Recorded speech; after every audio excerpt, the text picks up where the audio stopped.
This is part of Code Buddies. Code Buddies is a global community of amazing people who help each other become better at software development through conversations on Slack and peer-to-peer organized study groups and virtual hangouts. In this hangout, we will be working with HTML, JavaScript, CSS, and SVG, so all of the major web standard languages, to create an interactive music app based on Neo-Riemannian tonnets. It's basically a tone graph. It sounds like a lot, but what I believe is just a bunch of buttons that are related to one another in ways that are sort of consonant that sound good together naturally. And when you press the button, it should make a noise. It should play the note. And if you press the triangles in between the buttons, it should play all of the connected notes, so the triad. And those triads are in two main flavors: major, which are these pink ones, triangles, and minor, which are the sort of purplish ones. So by way of example, we have a C, E, and G with this red triangle. It's a C major triad. We have A, C, E, which is this blue triangle, the A minor triad, which is the relative minor for the key of C. And likewise, you can explore the key of C by playing the notes around C that surround it, or parallel modulations. I believe the key of C would be here, this kind of rectangle. Yeah. It's quite interesting. I'm not sure exactly how this is formulated. This is pretty new to me, but it looks like you can get it here. C, D, E, F. So we're going in fours and fifths to the right. Sixth, third, major third, minor third. I'll explore the musical underpinnings of this map as time permits, but let's get right to the code. So the main aspects here that we're going to be using are SVG to create the interface. I was looking around for other ways of doing an interface. I was looking at other languages, saying, can we do this in Python? Can we do this in C++? Is there an audio framework that would be good here? And I realized that, we've already got a really good UI language, the HTML, DOM, and SVG. Let's use that. It's ubiquitous. It runs in every device. And we have the JavaScript language has several useful libraries, and one of which is this tone.js, which actually will give us the audio output we would like. So let me go ahead and load this up, and if I hit play, you hear we have a nice kind of a sine wave, or where's this triangle wave? Let's take a look at the code real quick.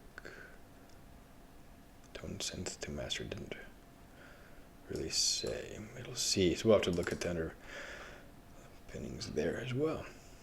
So without further ado, I've created a local project called Tonnets. This project is open source. If you'd like to access the code, it's at github.com/briley/tonnets. I did notice there are a couple of other projects with the same name and similar aspirations and design. I want to give credit to those.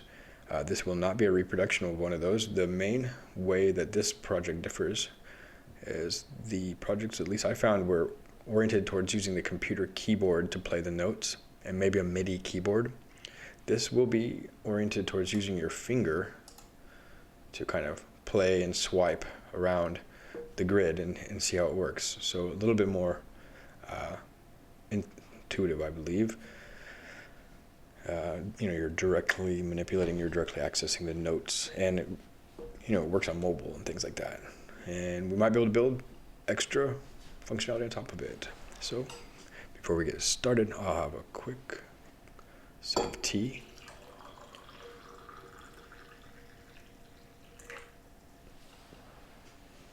And we'll get to working on the SVG.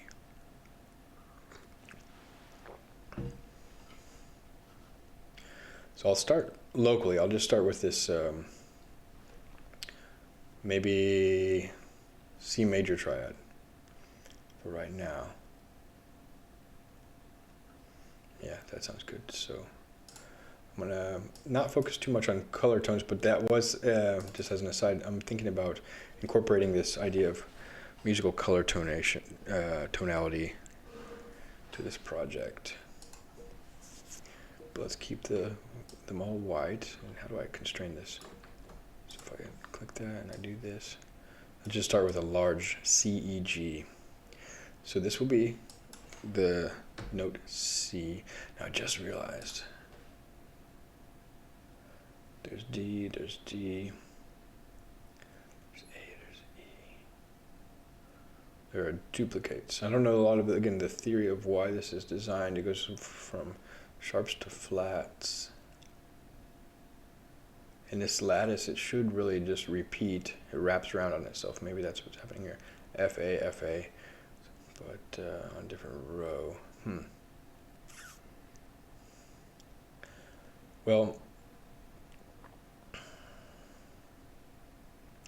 the reason this matters is if I use an ID of C, it's supposed to be unique across the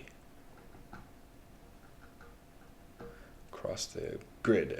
No two elements should have the same ID. So that already throws out one of my kind of design ideas. So there we have a note in the key of C. Let's add the letter C to say, hey, this is a C.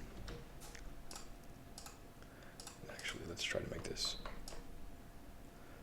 roughly the same size, roughly the same scale. And I can zoom it up. Group those together. And make 3 of them. So, okay, so it's downward, yeah, the major triad goes down. Let's make a downward triangle.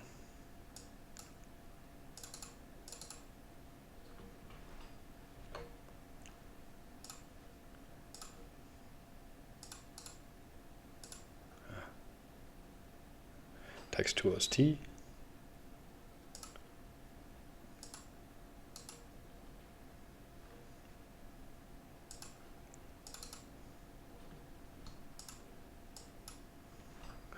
Ungroup that way.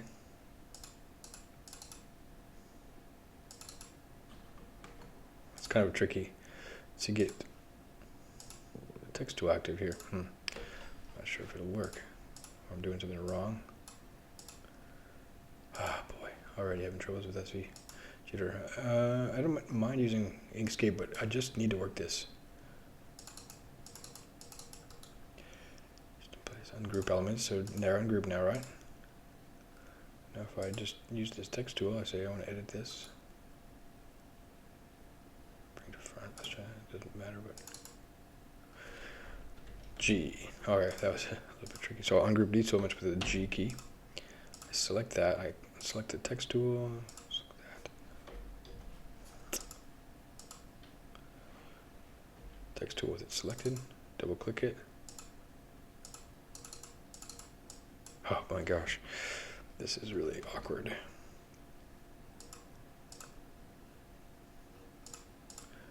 So, I mean, if this is going to be a battle just to make the SVG, I don't want to.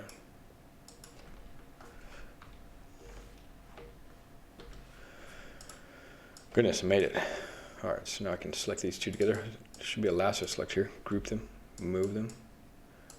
Lasso to select is not working either. Group them, move them. I think it looks like I have to use Inkscape.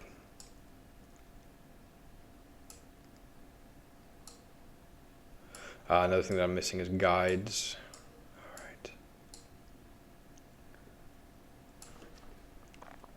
Let's just go ahead and get this first iteration done. I don't want to switch tools. So this is a G. Note. Yeah.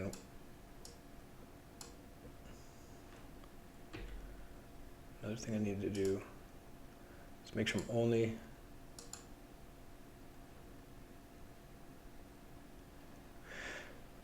selecting the circle.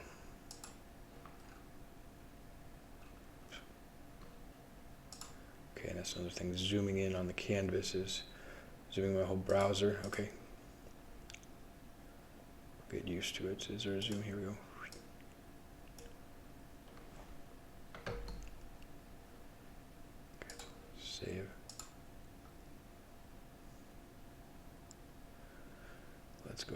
export. No. Let's go ahead and save the image.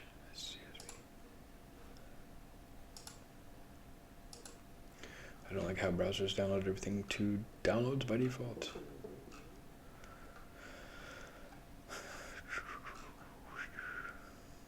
Advanced downloads.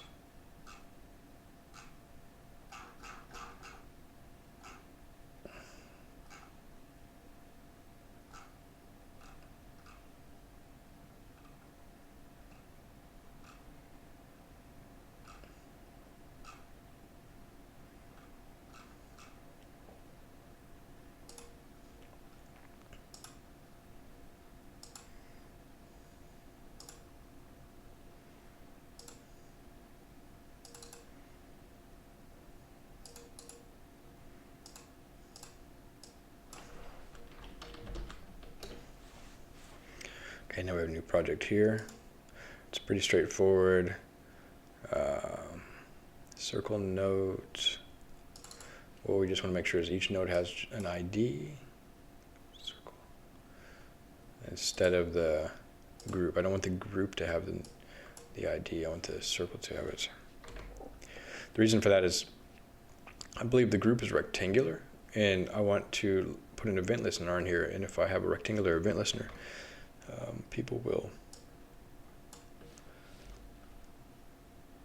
it'll register the event when they click outside of the circle, which might not be a big deal at first, but with these tessellating triangles, I don't want them to have overlap. So this is just SVG.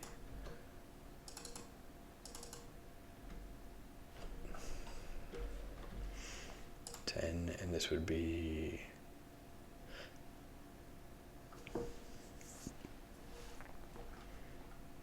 circle, class note, ID C, ID E. I don't know if these should be capitalized. We'll come to that in a moment as well. All right.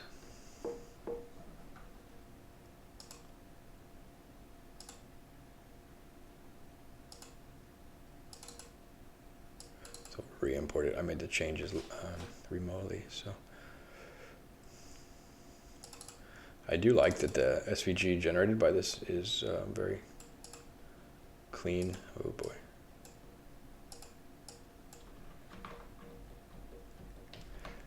But that's a problem. All right. But the interface is just giving me a hassle.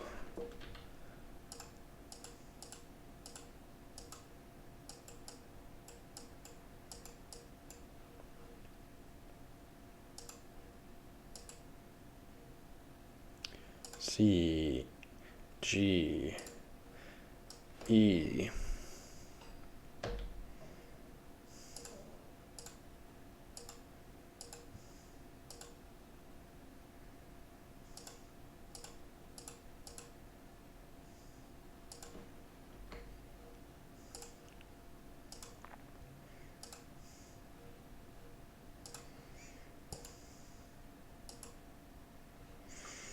All right, I just took the groups out. Sort of, now I've got some lingering groups, but okay.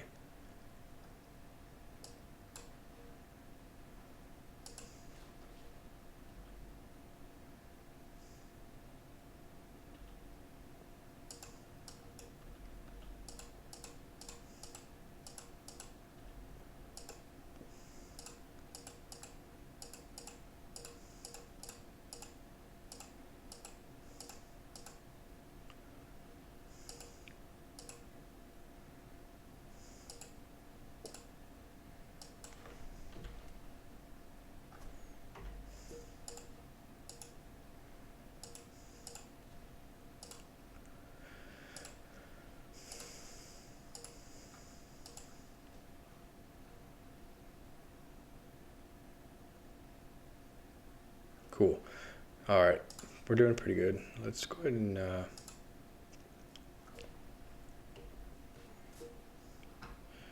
include this. Just for right now, I can let's see.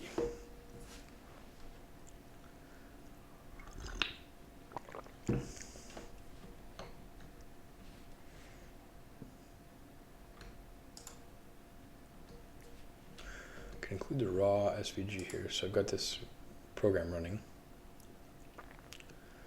and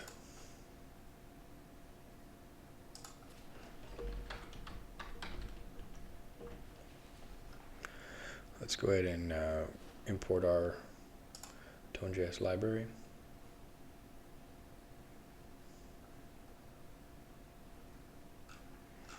Let me find an example here that I'll be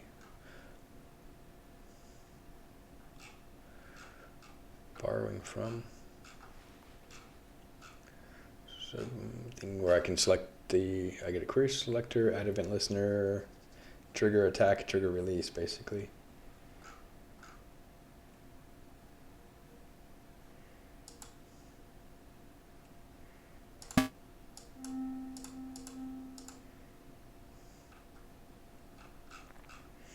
Something a little bit simpler. This is a good one. So I'll do this in JS Fiddle just to grab something here in the head.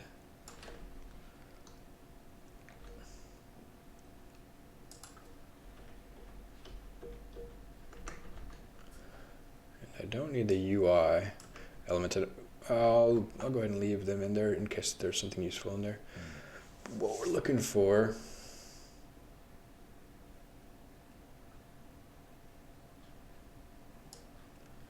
we'll grab this script here. There's a way to trigger these synth notes from this SVG.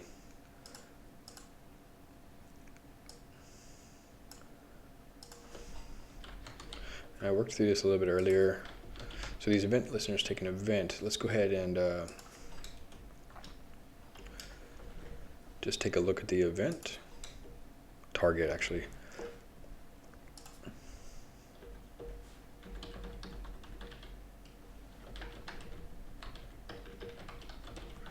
ID, I believe, since I've put these IDs here.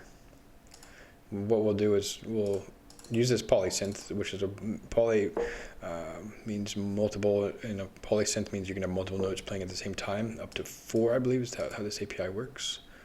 Passes in a tone synth. Not exactly sure.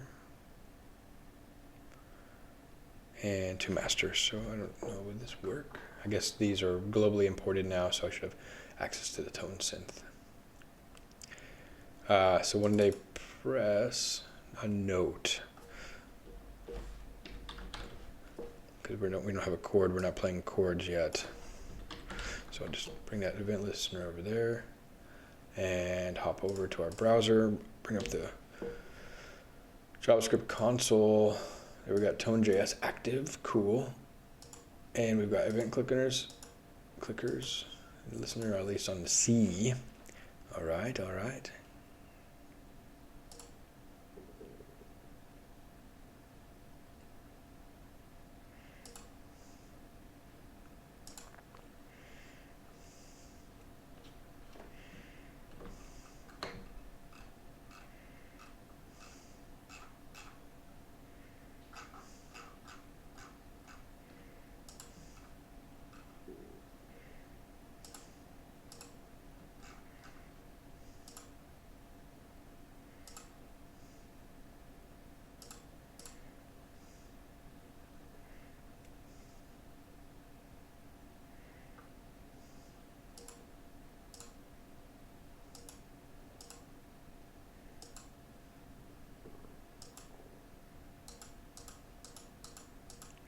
So one thing I realized now is the event listener only gets those events when I click the outside here. So I'm going to add a fill. I'll just take out these labels. It's kind of a bummer, but they're just causing me so much trouble right now. Let's add a fill.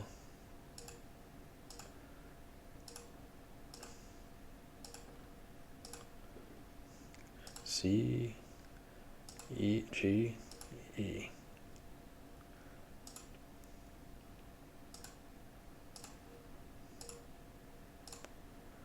So we got back over here. And my first test is just whether this will work. Then I'll try importing the SVG so I don't have to keep this copy and pasting stuff. It's annoying.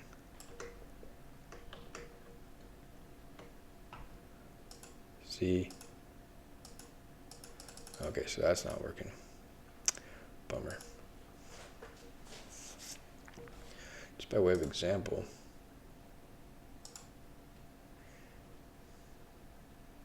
actually I've never tried it with the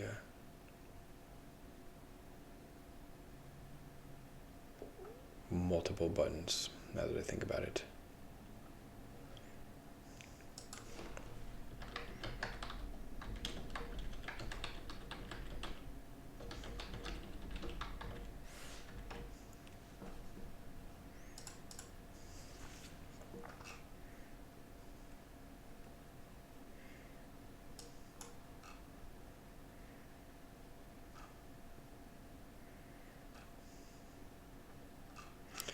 Might use jQuery here.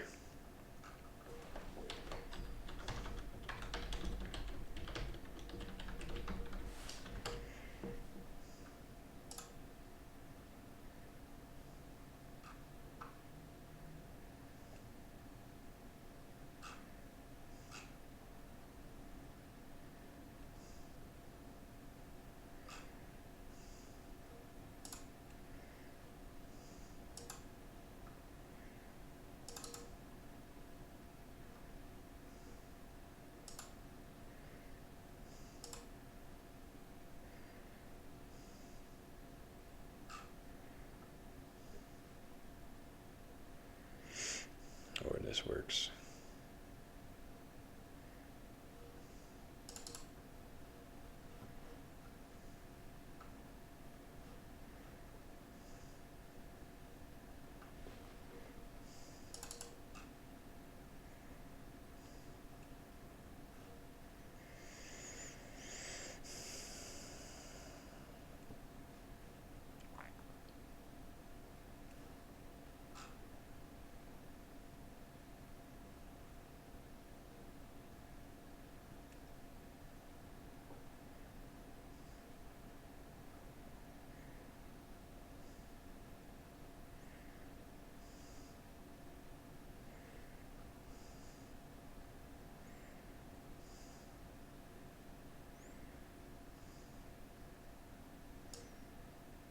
I need to distinguish between notes and chords, but let's just try adding this to the document.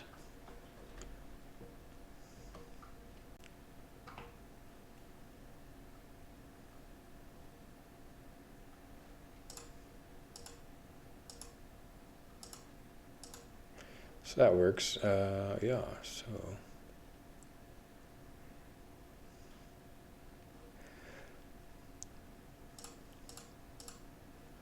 Interesting, so.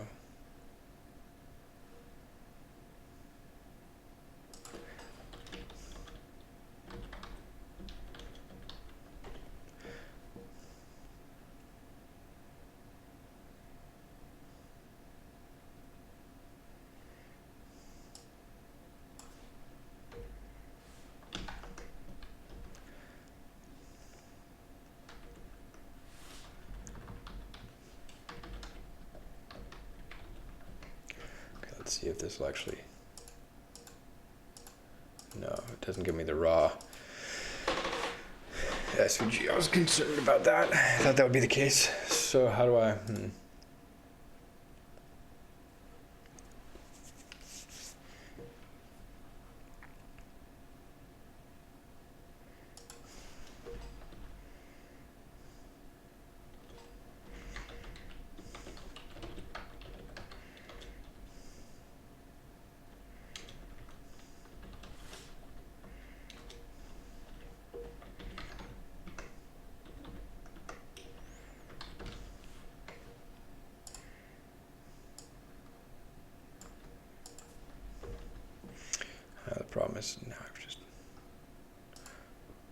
include this SVG there again.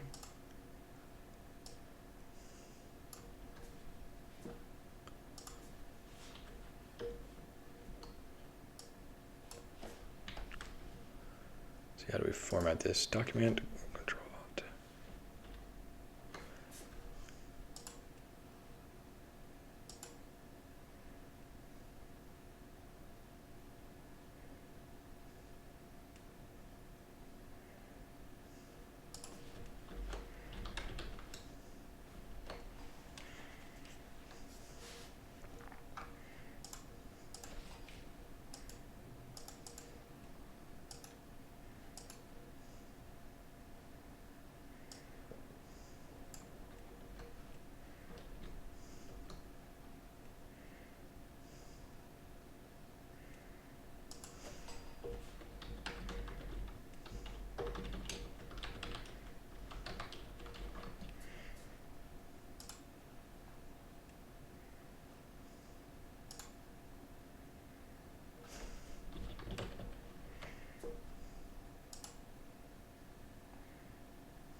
Okay, so you can't access that property directly, huh?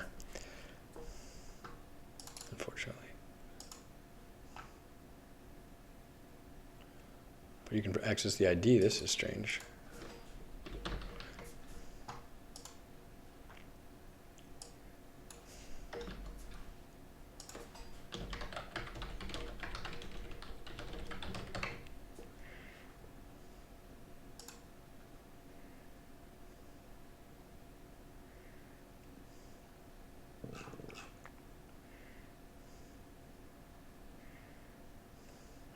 It's just a little bit inconsistent, but okay.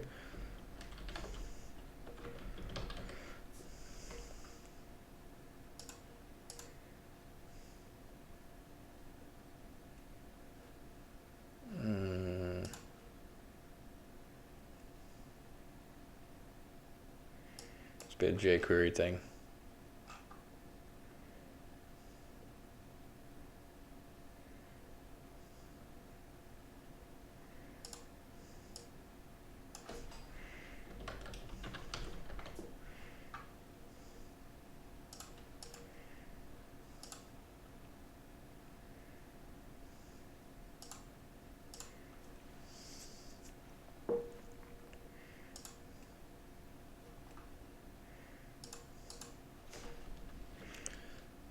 Well, this is pretty brittle.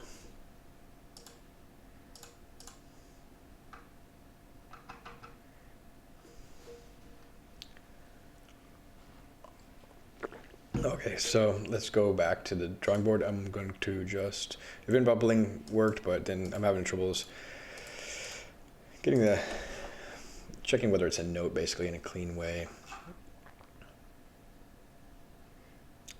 Here's the class. So without using jQuery, I don't dislike jQuery. It might be good to include it.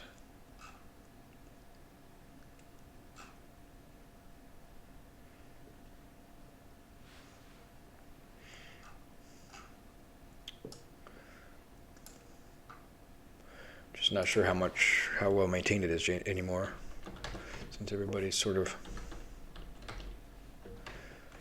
has jumped onto the React bandwagon.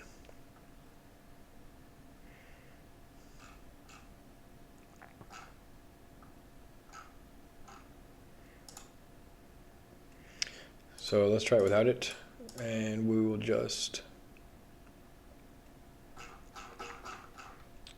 multiple elements in a single line. They want to do it in a single line, but so this is just what we'll do here.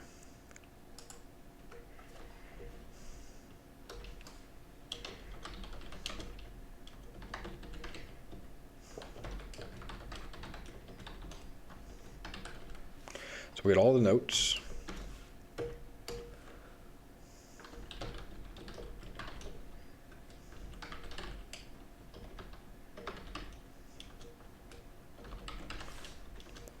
For each element, we will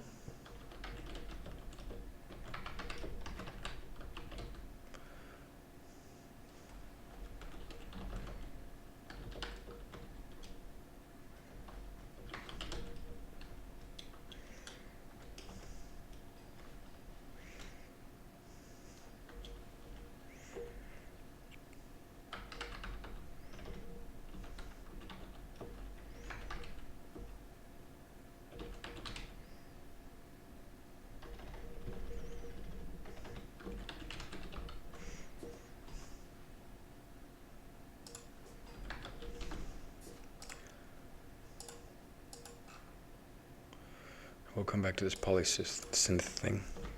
Let's see if this works. Oh, ooh.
Let me just see if I can even get this to work.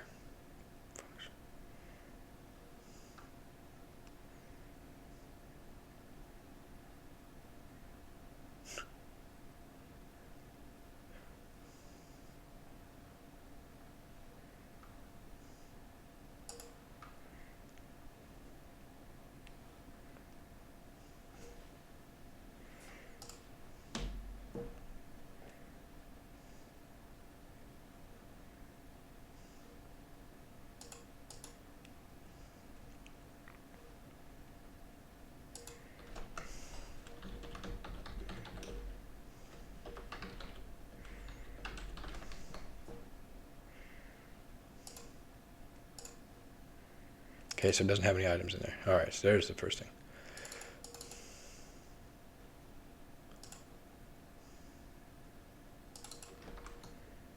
And it doesn't have, there's the problem. Now we got it. Now we've got it. 3, note. All right.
Dude.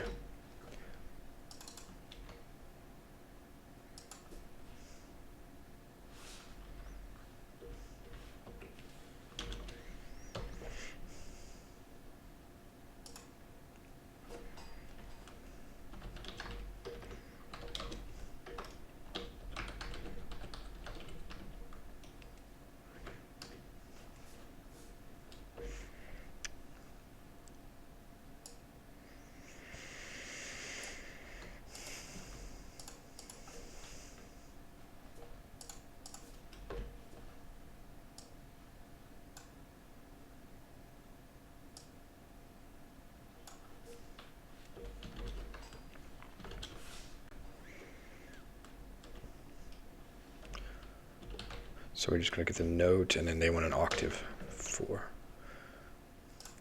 And we need stop note also, so that it doesn't keep playing.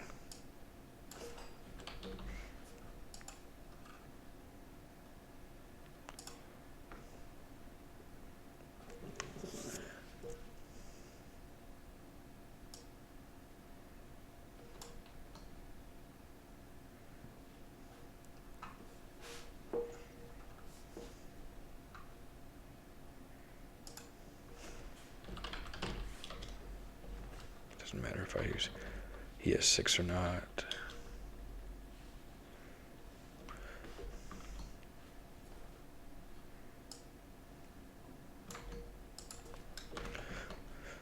Mouse up.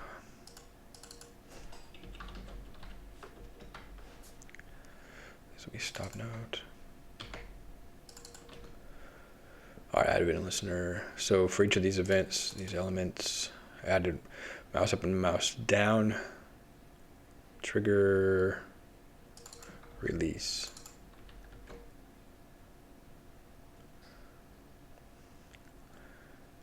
Okay, hope this starts to work now.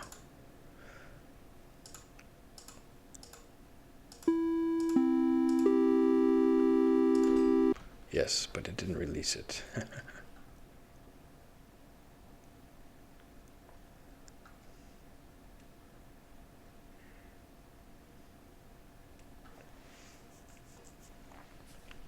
We have sound though, that's the good thing.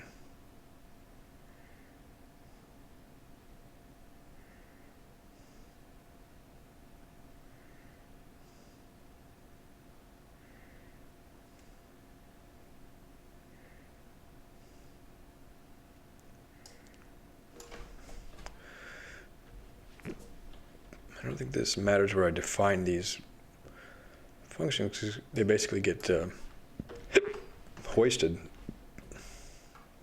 Play note event, stop note event, event target ID.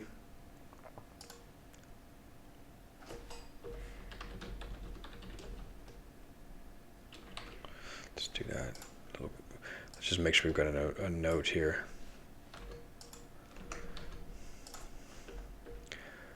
And then we will, note 4, that looks correct. Just mute the, couple more of those. Mute the notes, I don't want to play them right away. Polysynth trigger release.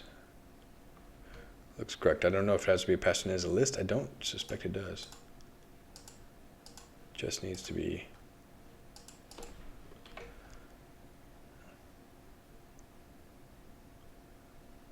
associated with it, so there might be the problem. Notes for each element. So we know we've got the length. Mouse up, there we are. So everything was fine, I just had a typo. All right, let's try the skin.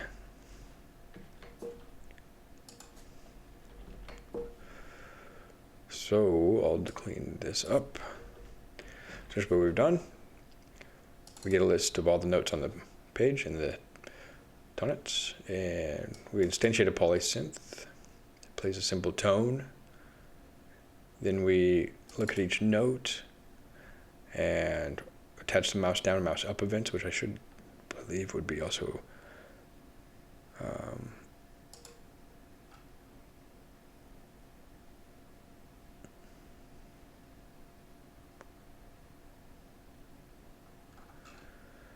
let's see, level 2 learn for life. What's up? Hey, I need help. He says with they say I need help with. We call a word that each letter spells out another word. All right.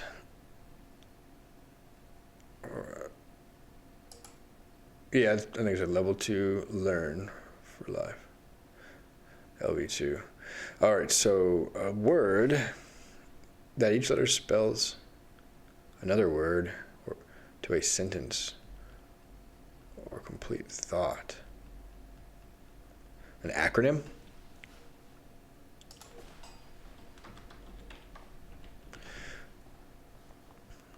It's a word name formed by the type of abbreviation from the initial components of the words of a longer content, such as a name or phrase. Well, acronyms don't need to be real words. So you want that it has to be a real word?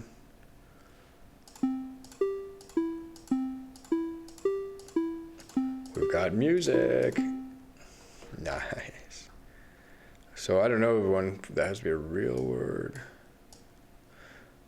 I guess it would just be an acronym, but I don't know type of acronym that has to be a real word. Typically acronyms are real words. Very nice. And for some reason you came up blocked again, level 2 Learn for Life. I haven't done that. I'm not sure why it's doing that. I had to like click your message and then say show message basically. And I don't know if I can manage. Well, both times you've come into this Twitch stream last 2 times and you've sent a message or whatever, so like saying, hey, Twitch chat says this message has been blocked or hidden. I'm looking at my community page really quick. Let me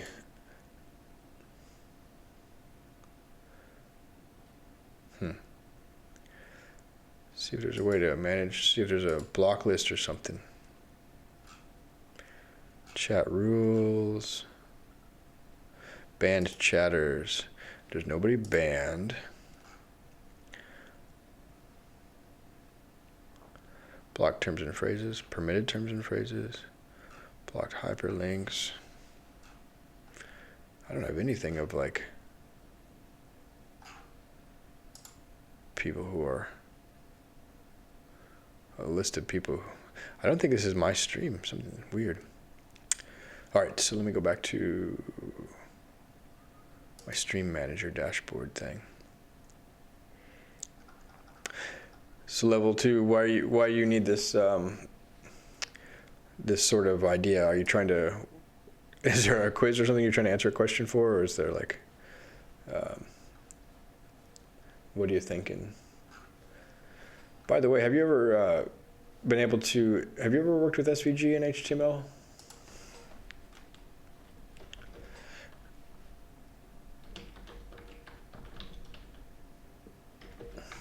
I need a way of embedding this.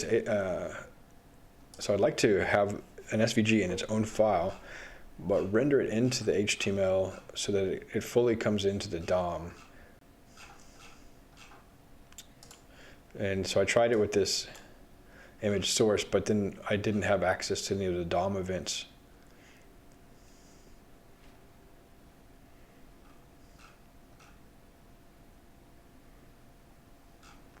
Maybe I wasn't waiting for document on ready.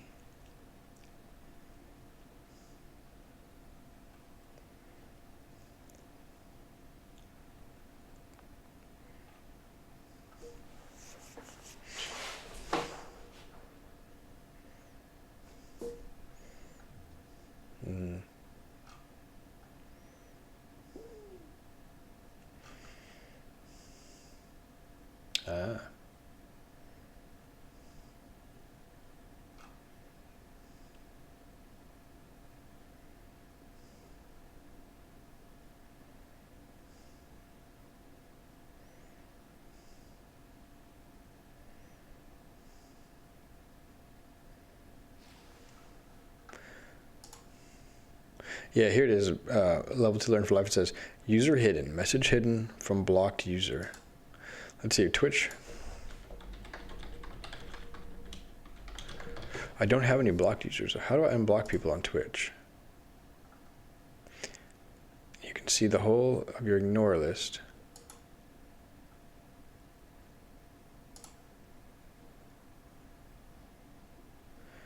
No, I don't want to do that.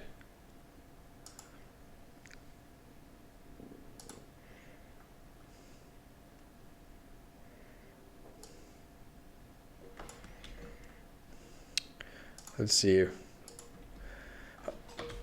LV2 LRN4LF.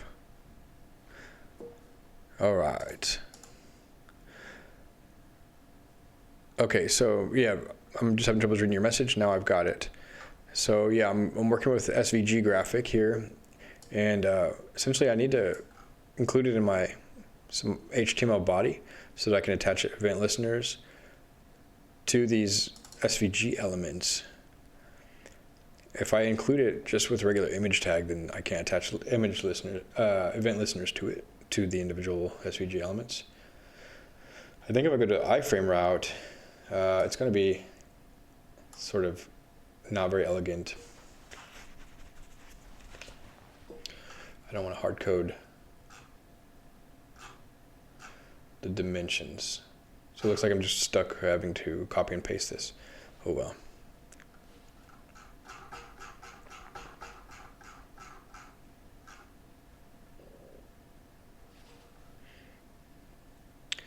Yeah, what do you mean? What kind of embed? Element, all right.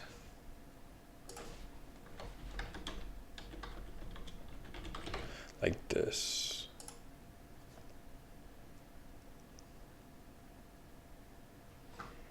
Let's try it out.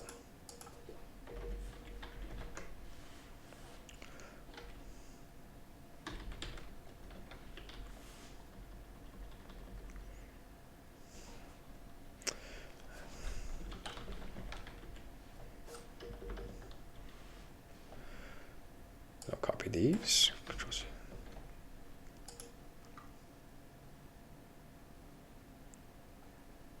So, here we go. And we refresh. Plugin is not supported.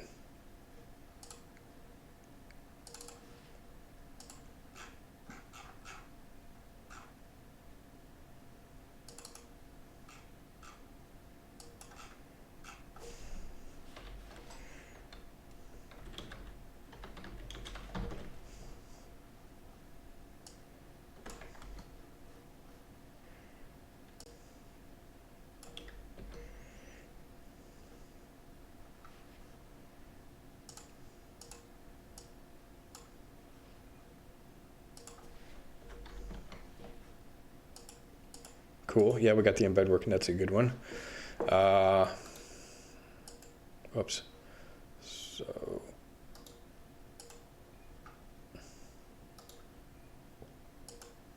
we have the elements. That's cool.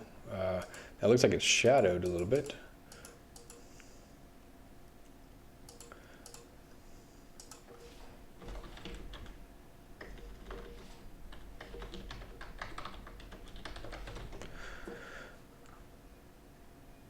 So yeah, that worked. Is there a way to check the document's ready, or do I just need to actually get jQuery in here? Document.ready. All right.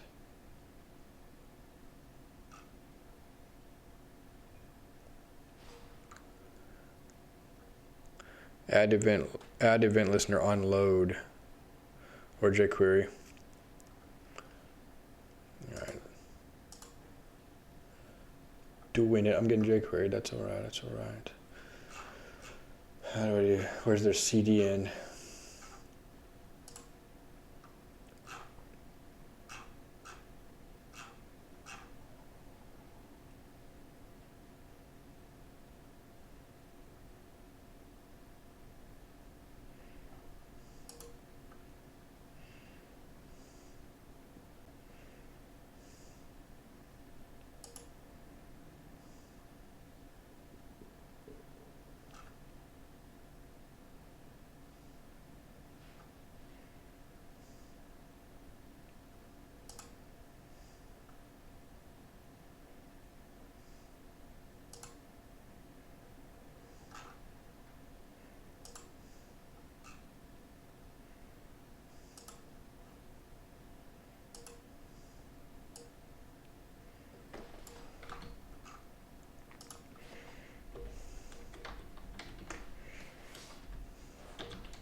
Level 2 Learn for Life says, or the old-fashioned way by putting your script at the bottom of the page. Now that's at the bottom of the body, and add the attribute defer to the script in the head element. Oh yeah, sorry, you just noticed that. Yeah, it's at the bottom of the HTML. Does it need to be in the body, or does that make a difference?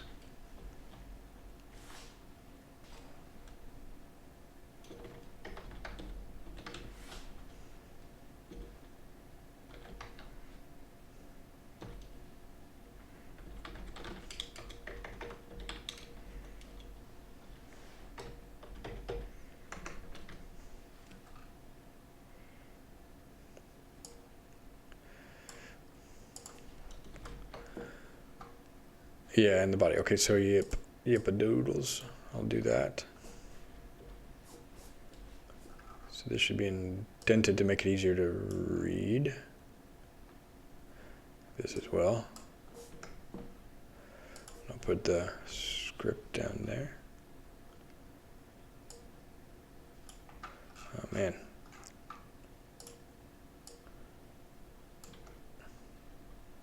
Let's see.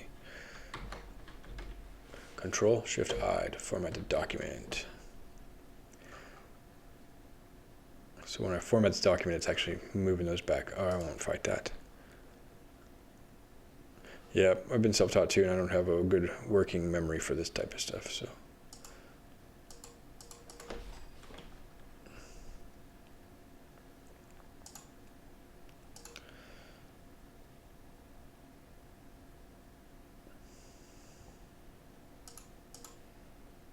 Let's just go ahead and turn this off. Dispose that and try it again. It's not the end of the world if I can't get this to work, but it'd be nice.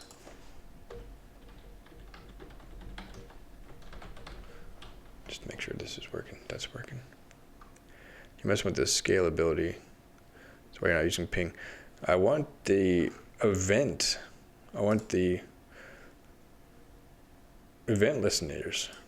I need to attach event listeners to these SVG elements, using it as like buttons, essentially. If you notice, I'll show you again real quick. If I or hide the embed real quick.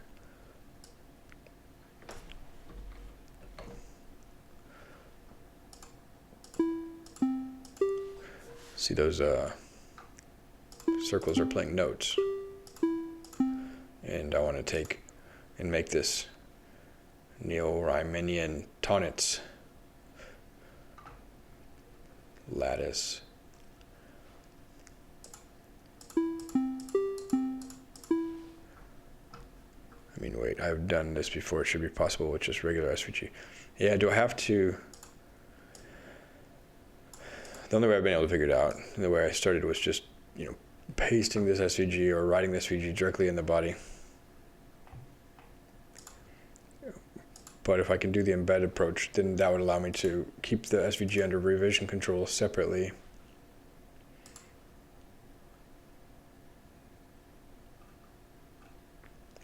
And then I'll probably also be able to move this JavaScript out, so I'd have them all separate instead of one big HTML file. I was just trying to get this basic thing worked out.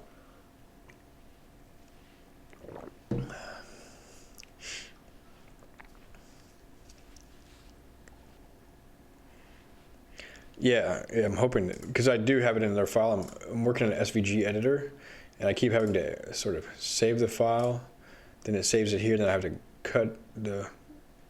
copy the SVG here and then paste it into the HTML, and that's just a little bit kind of silly. Like, for example, if I go now, I have a triangle tool here, so I just have to make a path tool.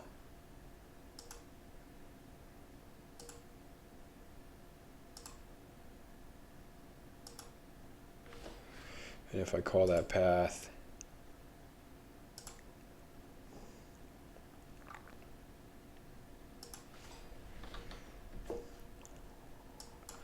CEG. Oops.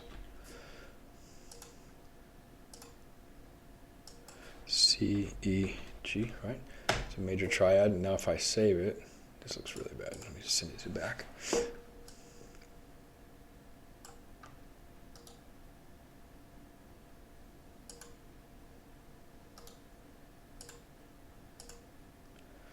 There we go.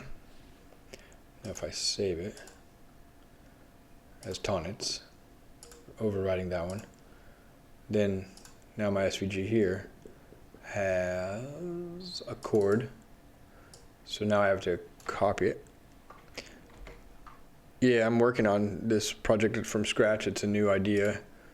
I've been cooking up a little bit. A way of sort of helping people explore the musical topography without having to read through dense textbooks and stuff that it's already been mapped out. We just don't have really easy ways of seeing those maps sometimes. So let's see, now I've got this triangle, and when I press the triangle I want all three of these chords to play. And once I have the basic process down, I will just start building out the rest of the map. And you can use it on your mobile phone or something, and who knows where I could take it from there. You know, I might be able to record sequences of notes and export those sequences.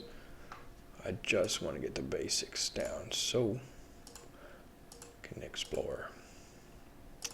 So this worked good. I like that question.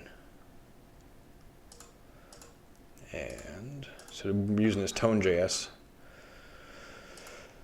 So let me see here now. If I just do as an experiment,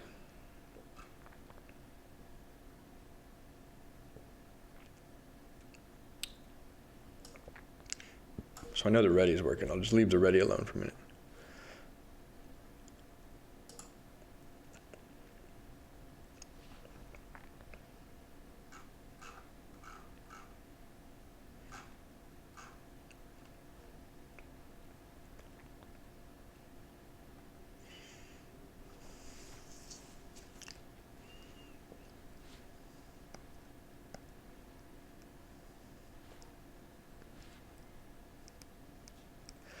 I'm just going to cut a corner real quick just so I can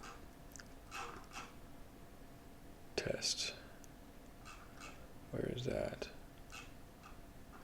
Find my example I was just looking at. Well, here, query selector, mouse.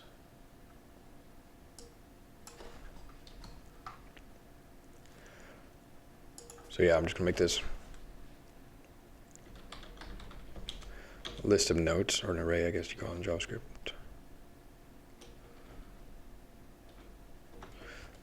And does it have to be C4? Yeah, so uppercase.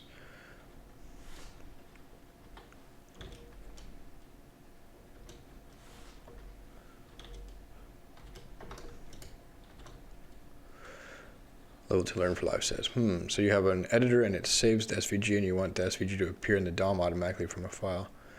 I hear you, but I'm still confused because it's like working unless you don't want to have a copy and paste, then the iframe will work because you can access the iframe easily and you can access the parent DOM.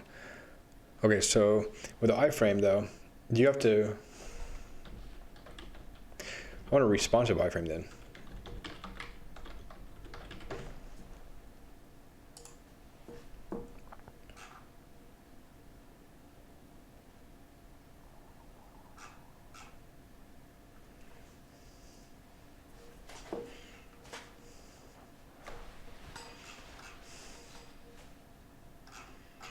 Because that's the other trade-off with iframes. You have to hard code the dimensions. The width and height.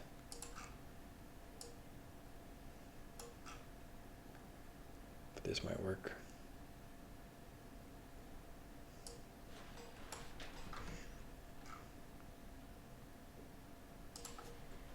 You can change the width and height attribute in JavaScript.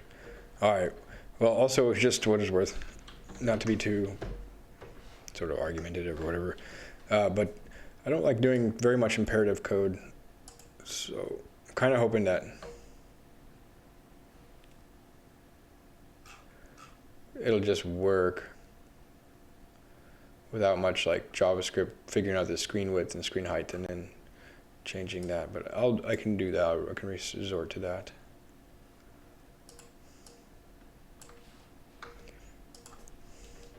Like this, cool thing about CSS and in general HTML DOM, it's declarative, right? And you get to just say,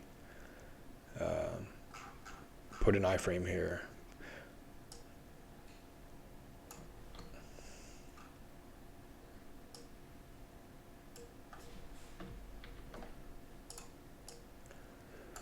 And then the declarative thing about, you can declare the height and width, but then that's not responsive. So let's try this. So screen gesture media.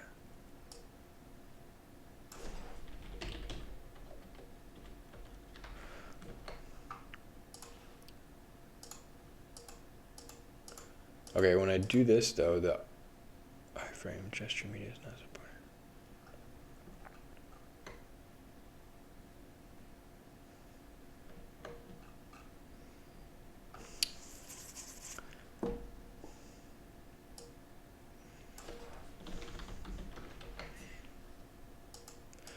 All right. So how do I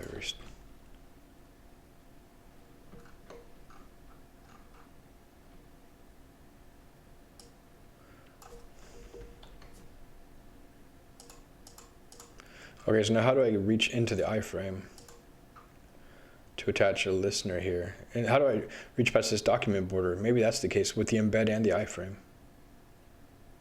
Is it just...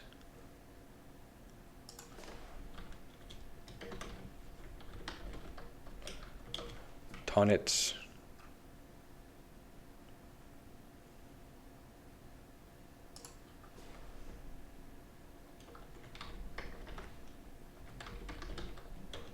Tonnet subnode. Yeah, I'm trying to look. All right, so then you can change the width and height of the attribute in JavaScript. Well, no, you still need to change your JavaScript to access it through using content window instead of content document. Works for me. var check equals document get elements by ID iframe content window A. So let me just paste that in there.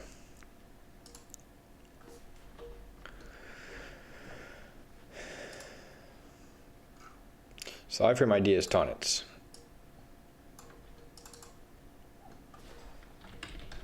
Okay. Content window A, what does this do? Any? Ah, yeah, okay. Do it in the console. All right, let's check it out.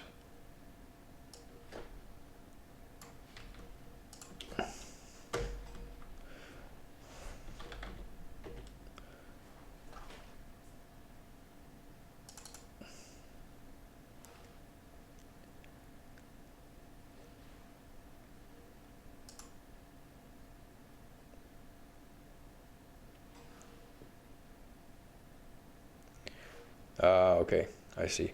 So there should be an SVG in there or something? Let's just take a look at there. Let me just...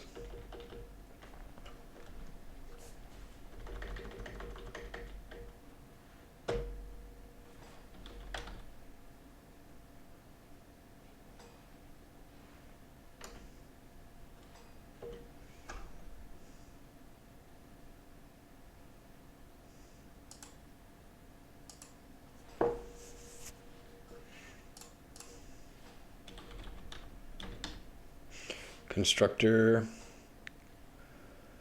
content document, this one.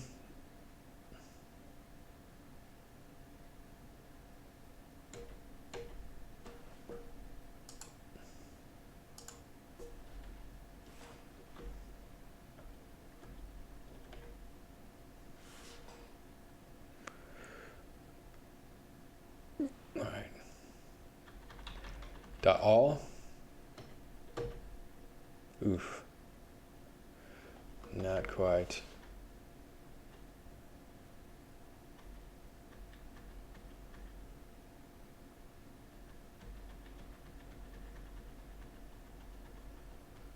some document element. There we go, document element. So what if what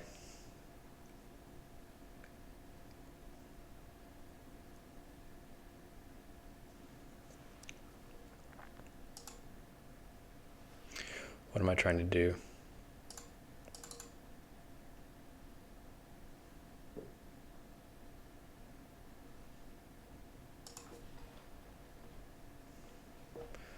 So I guess I take this document element here, and then within that I find all the notes.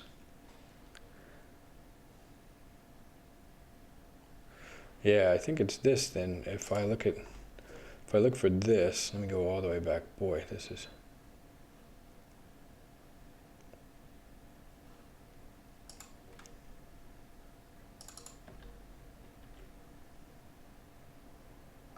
So this is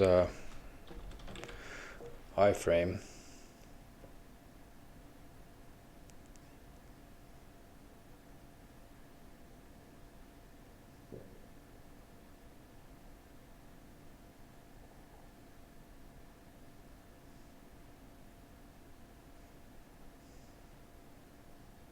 That's pretty straightforward.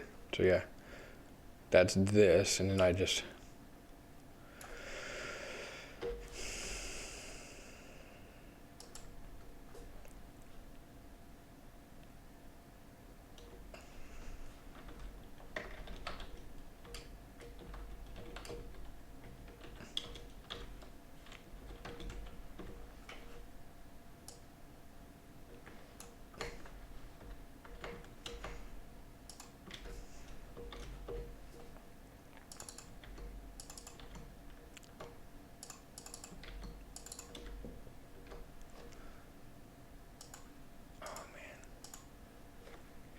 yeah, okay, let me just try that in the console.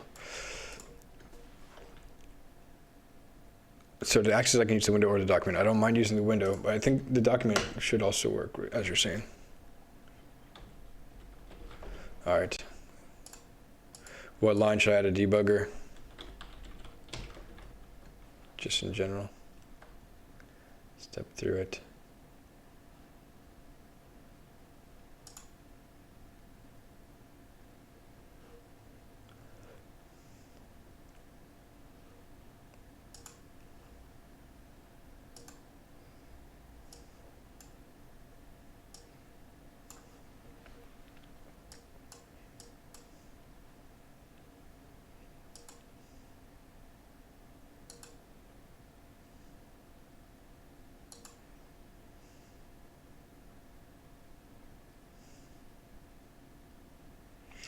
So note is undefined.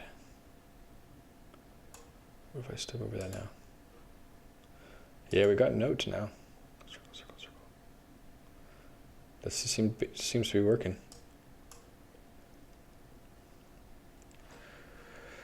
Level 2 learn says, and then normally DOM access, you can say document body. Yeah, it looks like we're close because see, I've got these notes.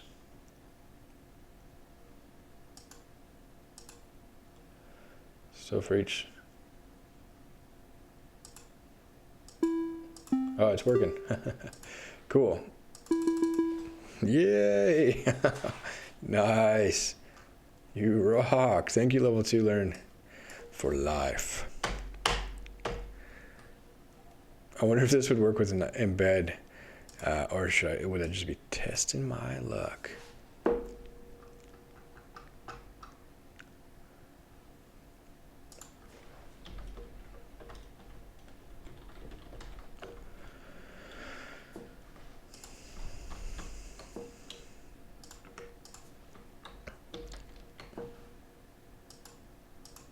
It doesn't work.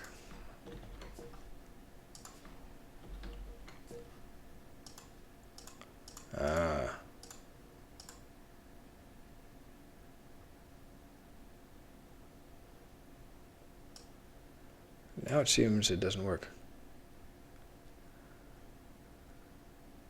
I said level 2. You mean just not level 2 learn for life, you just mean level 2 for short? And leave the rest off? LV2.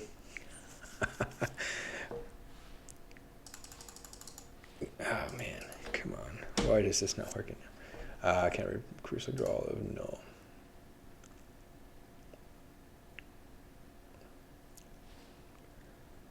Add a timeout.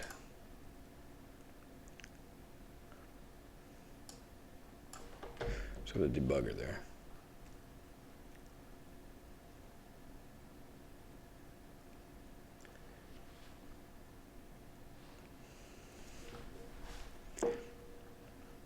Okay, how do you mean add a timeout? Like,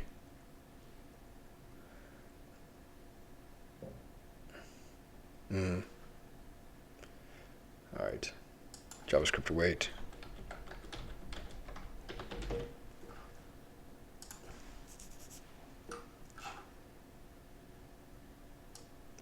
Two seconds.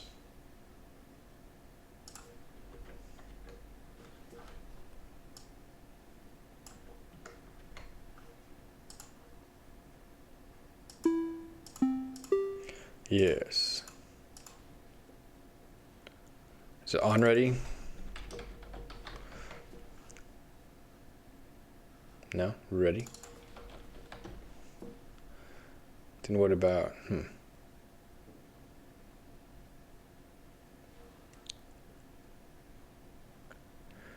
I'm a little bit new at JS. I've been working with it about 5 years though. I do Python and JavaScript.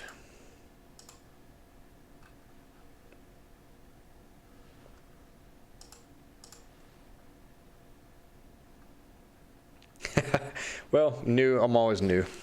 You know, I think there's a lot to learn. And maybe the kind of JavaScript I've been writing hasn't required me to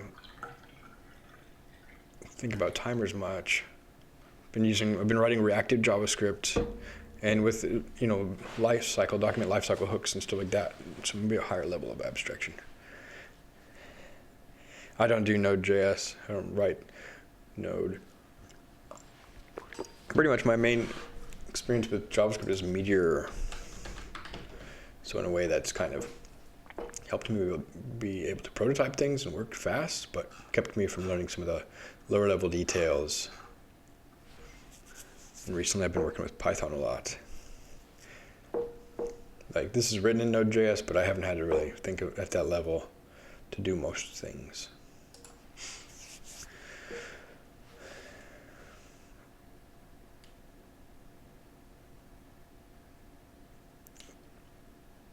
Timesheet nodes.php.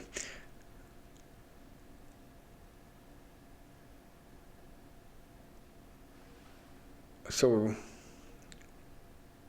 I'm using the source property of the iframe.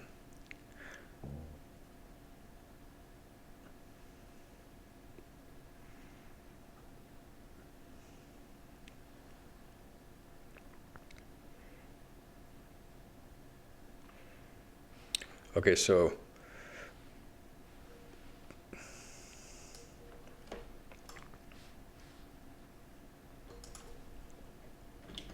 var iframe,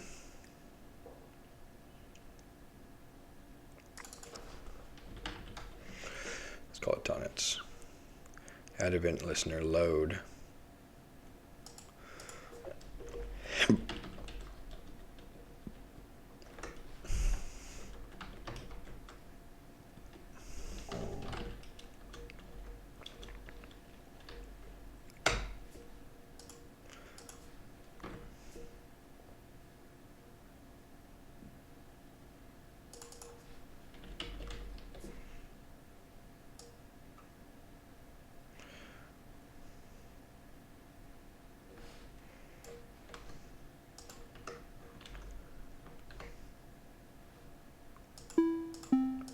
There we go. Thank you. Level 2. All right, so yeah, the load, waiting for the event listener to load event listener. Then we're ready to go. Yeah. Let's encapsulate this.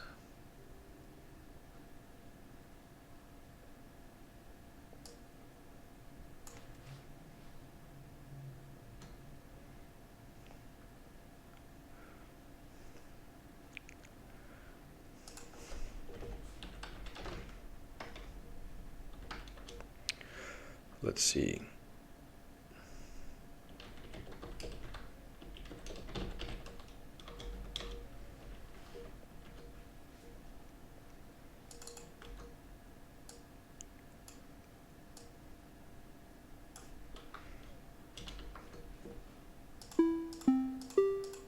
Good.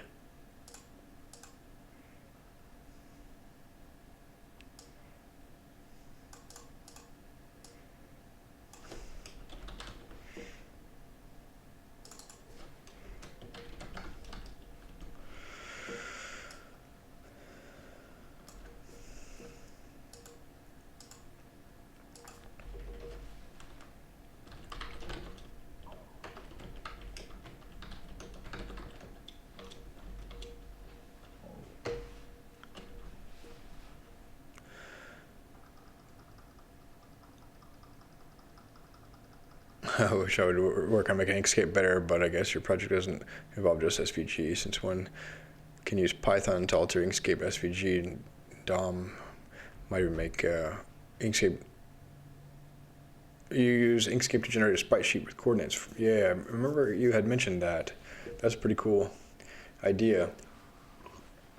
And for this project, I was thinking about using Python because it's got some good musical theory libraries that might come in handy a little bit later down the road. But I just right away, realized SVG was a good option. I don't know how I would make a cross-platform SVG with embedded Python, to run on a mobile phone or in a browser or whatever. So I think this is the way to go. JavaScript and SVG. Yeah. So attach chord sounds. Let's go ahead and do the same thing here.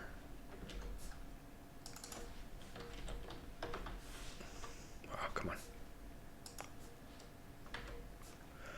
So what I just need to do here is essentially copy these. Play chord. Stop chord.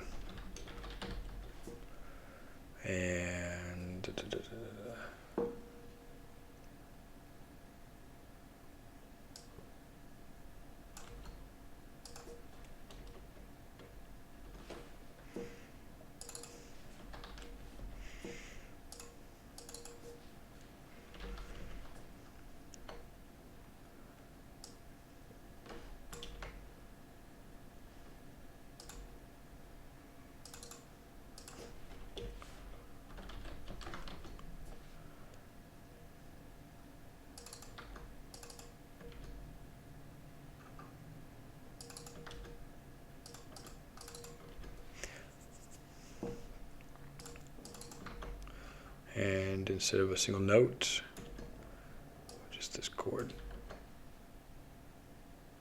Unexpected identifier, HTML line 68, function. JavaScript for the win, says level 2. If you love this, then you'll love Node.js for server-side and even standalone application development. Yeah, I could give it some more shot. Node.js another shot. I really am interested in Python for server-side development, though, to be honest. Lately, I've been doing a lot with the Wagtail and Django. Okay, so what's going on here? I think I'll put a debugger in here, too. Oh, come on. Okay, so we got the debugger. We have notes. Play chord is a function. Stop chord is a function.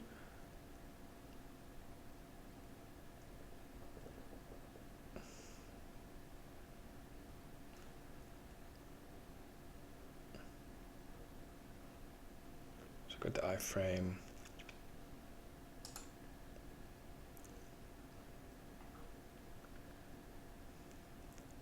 I didn't check the chords.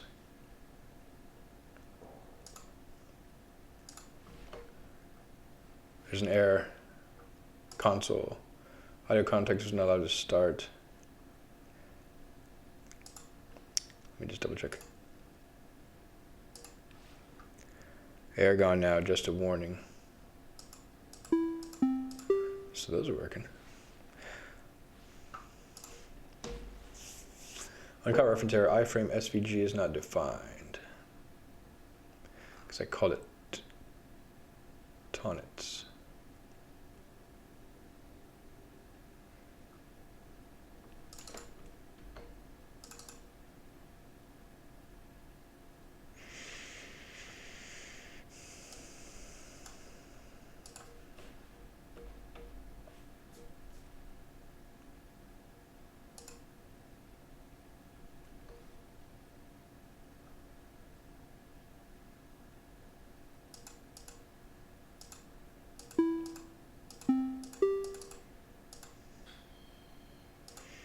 $70 chords.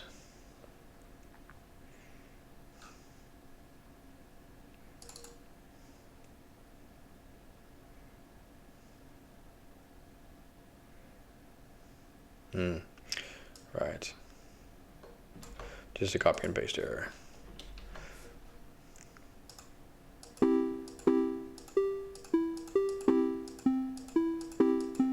Cool.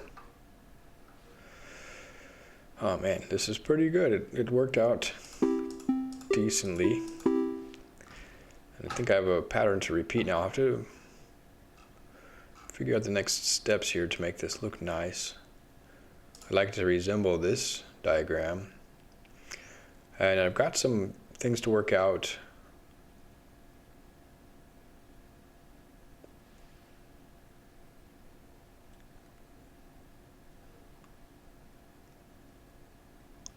So you think I should just maybe grab this iframe SVG outside of these functions?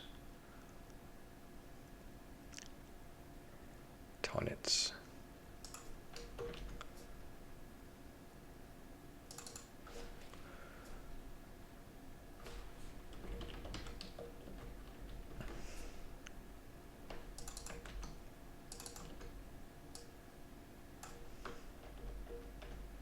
Oops.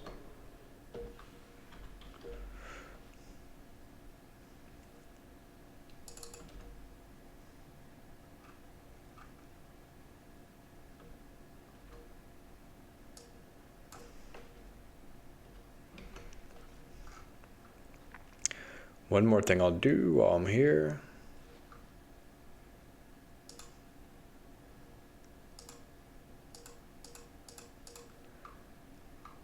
I took the debugger out there, whoops.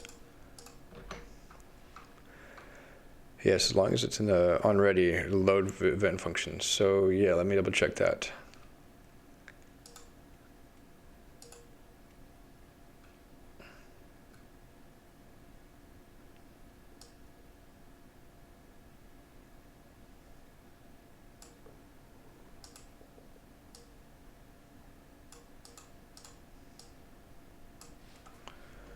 Yeah.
Here we go.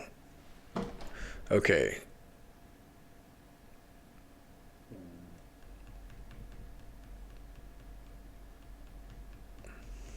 So yeah, we have to, we can set up a pair programming session next time, level 2.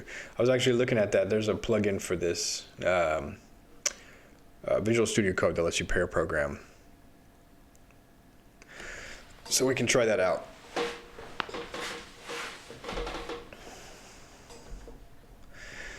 And also this code is going to be on GitHub, so if you want to open a pull request against it, that's cool. So let me double check. So we've got it saved. It's not working. Okay, geez, I'm getting tired. It's 10:30 here. What kind of website to do pair programming? Yeah. Okay, so let me just trace through this. So we got, I'll run a debugger for this, I guess. Just so it's in slow motion. Okay.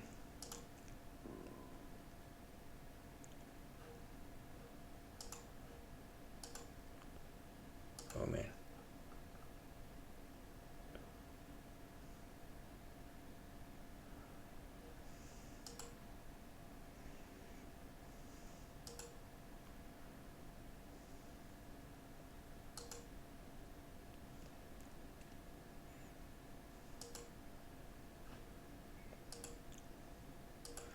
So we got the Tonnet SVG.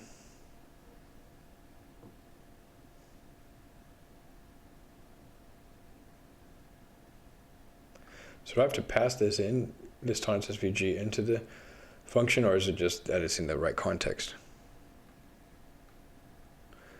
Your Tonnet SVG outside.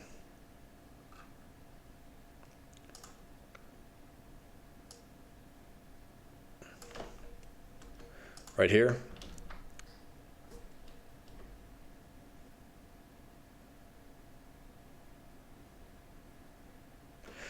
You mean outside of the attached sounds function in the parent scope?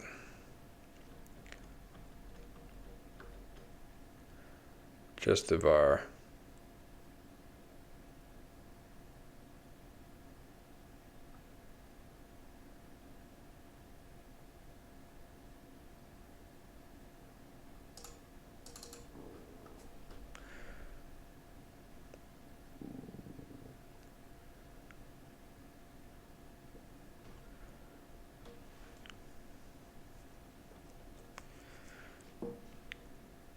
Okay, so put the Tonnet SVG.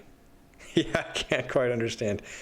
So both functions should have reach to this attached sounds scope, right?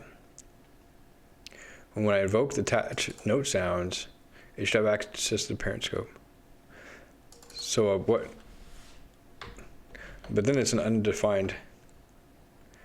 It hasn't been. It's called before reference, or it hasn't been created yet. Okay, I'll try it.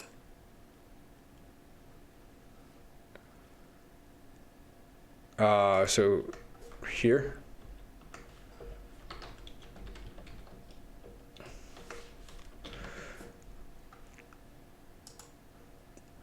So when these functions get, geez, that's quirky. Why didn't it work to pass them in? Oh, because I didn't put the freaking argument there. Wouldn't this work just the same though? If I just give them arguments and pass it in as an argument and make it more explicit that way. That's what I was kind of trying to do.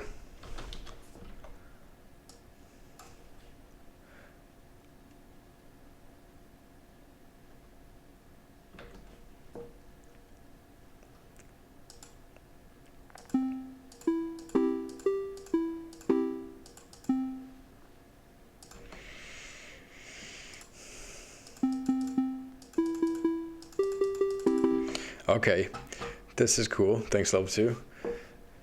Now one more thing, one more challenge. Are you up for it? Rather than hard coding this chord, the list or array of notes, I'm taking the debugger out now, damn it. Where's the debugger?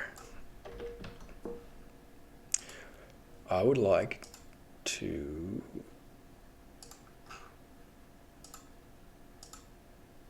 use explode, or what's the JavaScript?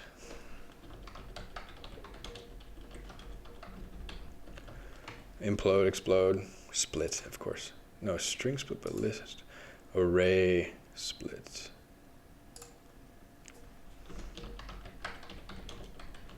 No, sorry, it is string split. Yo. From MDN. Cool, you can tell I'm getting really tired. And I'm gonna split it on the underscore. Now the thing is, this is taking lowercase note values.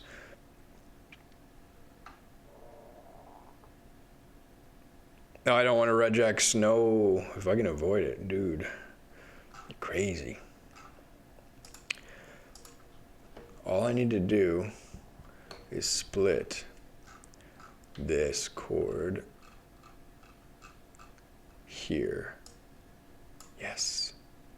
Regex are cute. Like Pokemon or Digimon. Do you keep a collection of regex around your house?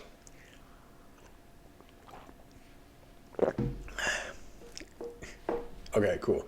So yeah, let's grab this this chord. There's only one chord, but in any case, we would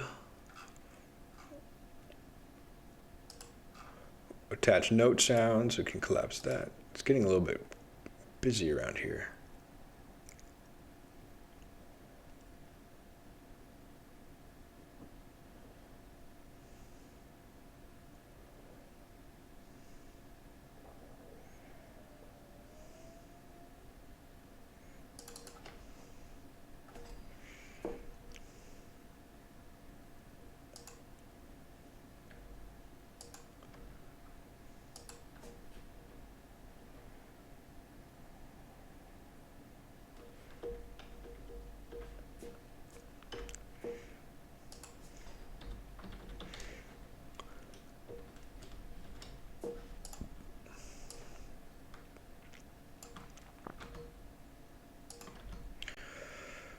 Okay.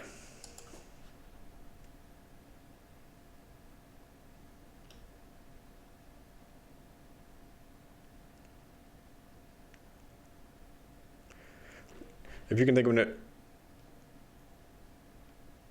elegant way to do this. Okay, so what attribute is it called? They have those notes. Get access to that too.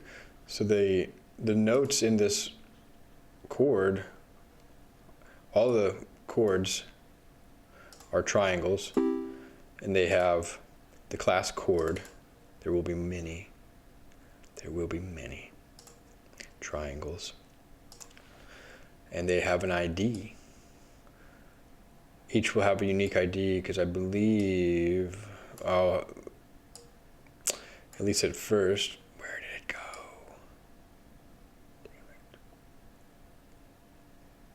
There it is. Oh my God.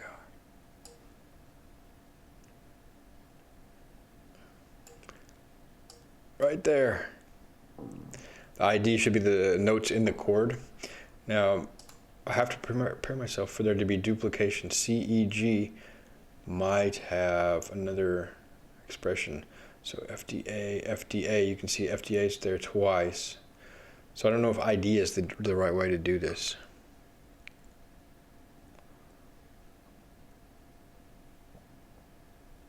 Okay, so I'm repeating myself.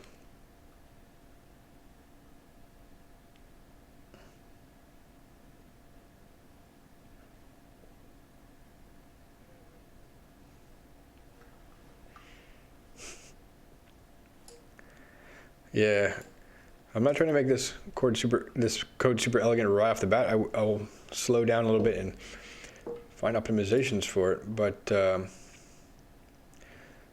so you're saying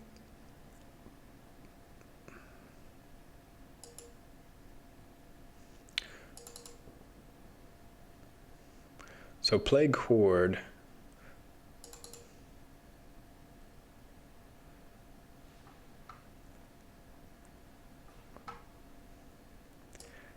Data.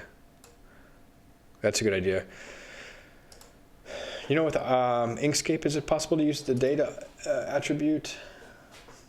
That actually is such a good suggestion. Okay, so stepping back a second. inside of attach chord sounds, I get all the inside of the chord where I get each one of them. Then here I'll just grab the chord notes.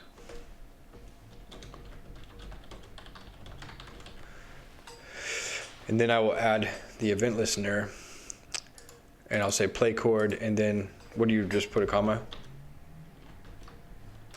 Like that? Play chord notes. You pass in the, and it comes in as a second.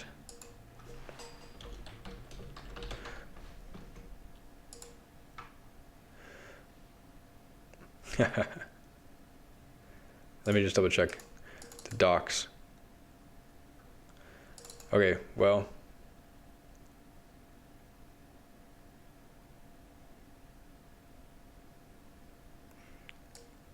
yeah, I think it's just clean to get the chord notes inside the event listener. I don't mind that.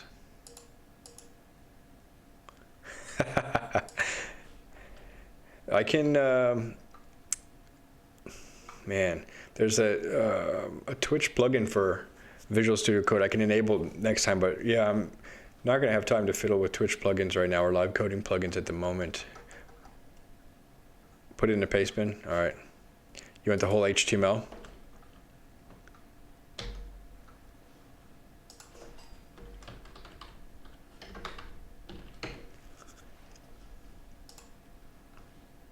Everything.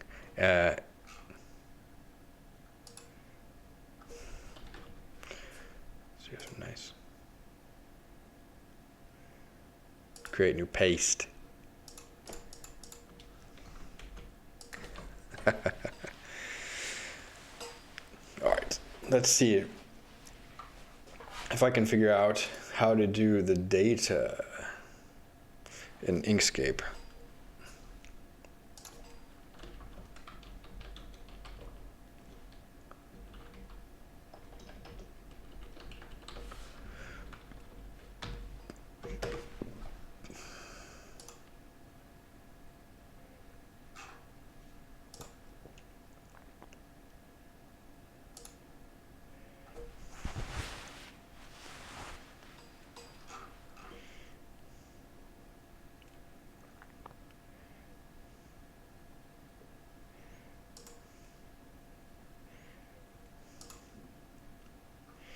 Those are specific to Inkscape.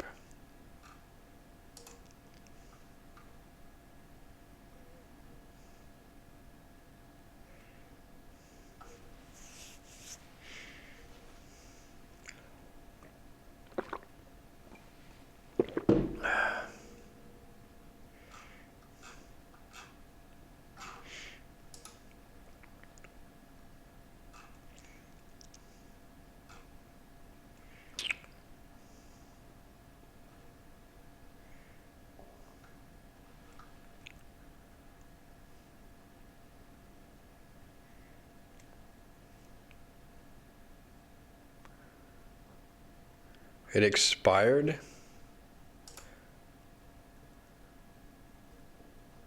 I don't think I put an expiration date.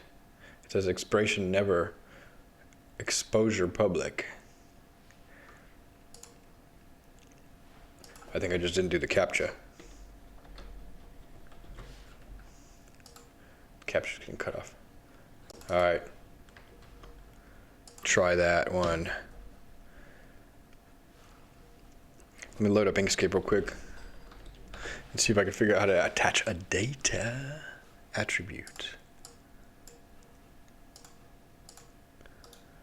I'll add the window.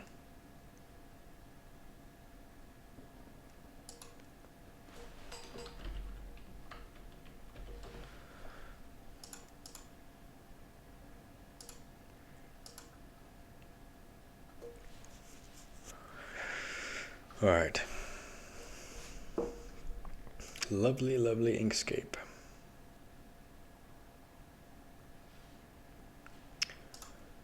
So basically, if I go to Object, Properties, I got ID and label.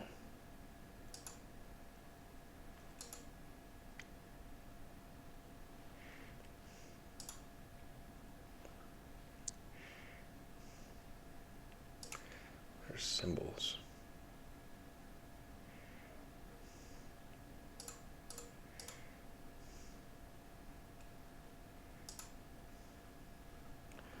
I don't think that's the right.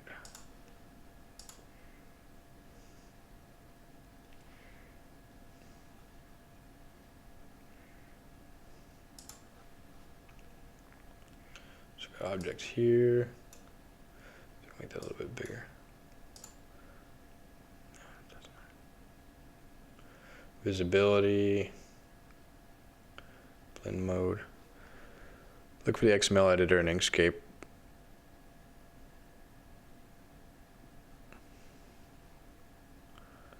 Look in the editor for XML editor, I mean edit. Alright, so I have to edit the raw XML, huh?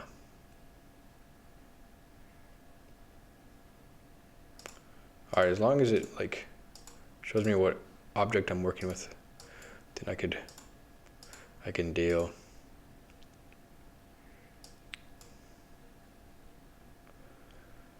And why doesn't it make it easy to get to the class? This is ridiculous. And why is it prefixing SVG circle and sodi podi and stuff like that? I need classes, not IDs. That's why I stopped using Inkscape.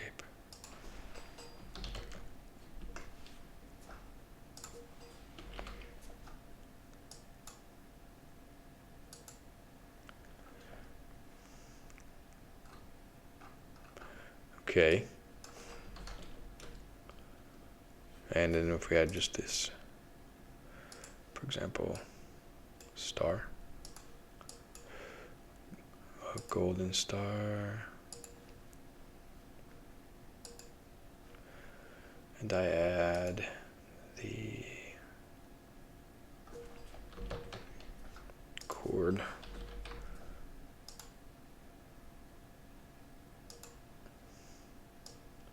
Well, this is not so bad.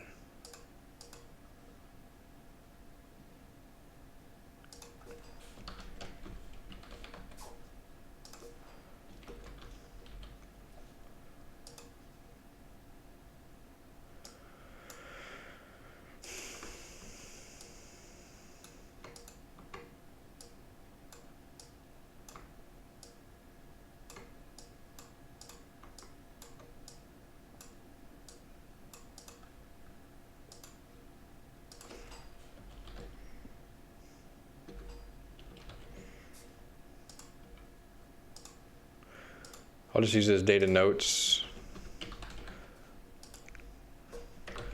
property for all of these.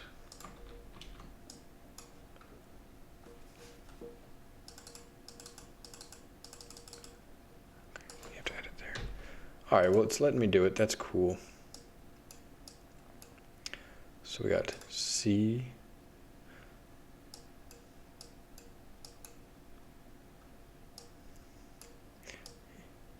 E, G,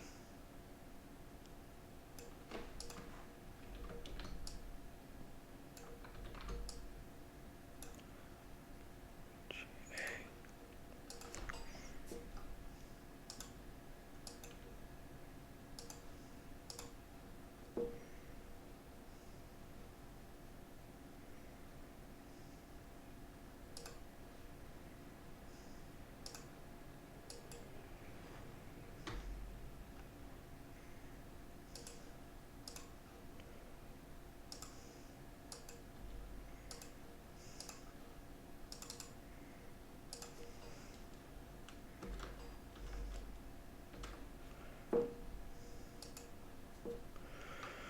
All right, now I've got a star.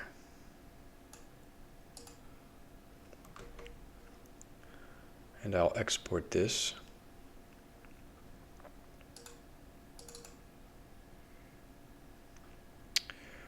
to the tonnets.svg.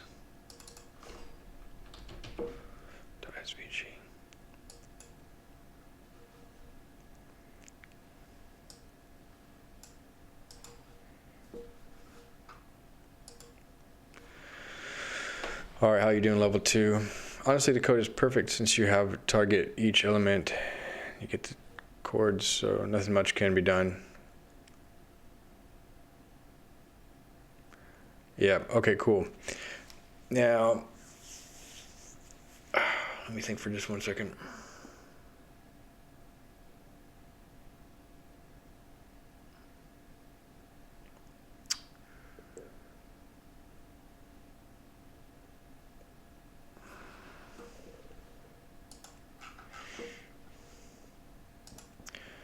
I just created a new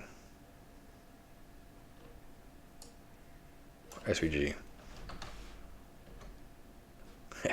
Nice. All right, you see, like my new. Sorry for that annoying sound. My new design. This is an even cooler design. But wait, there's more. Wait for it. Ah, where did Inkscape go? I just need to make it a lot smaller.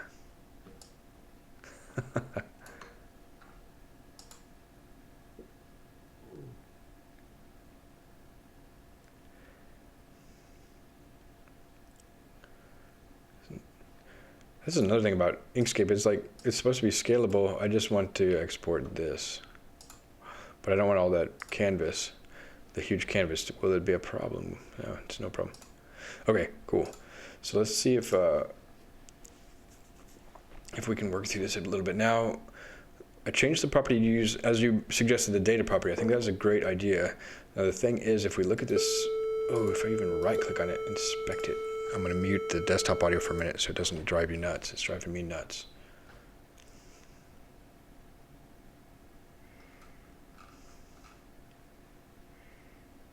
Sorry, let me just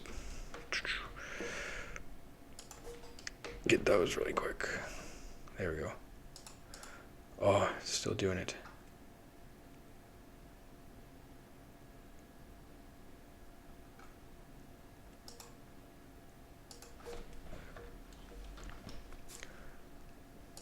Okay, what I'm realizing is we can actually unify this whole thing.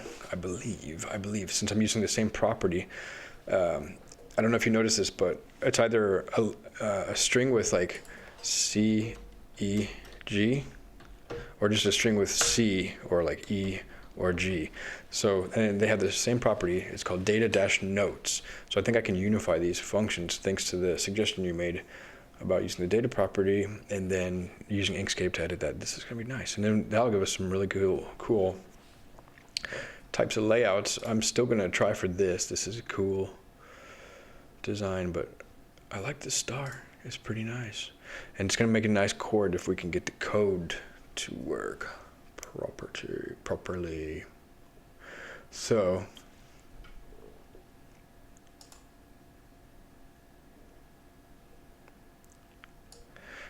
it's all chords or notes. It doesn't matter from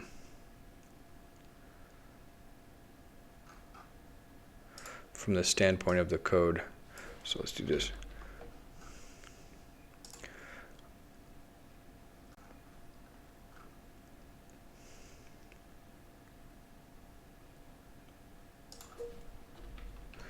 Okay, so we got attached chord sounds. Then in here, I just need to get this list of notes. So instead of hard coding the list, but the other thing.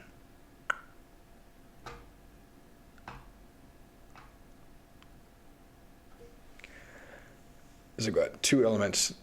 This star is a chord element, and these circles are note elements. I'm not gonna get too fancy right now. Let's just get this done.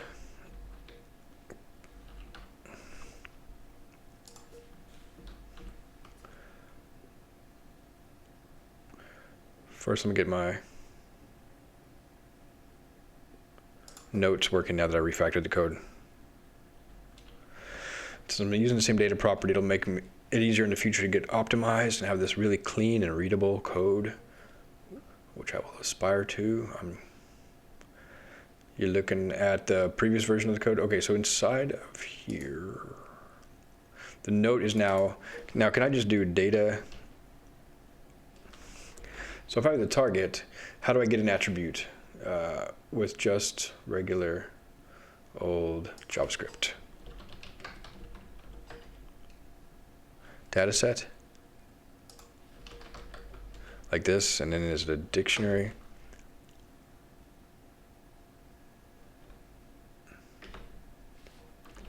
Like that.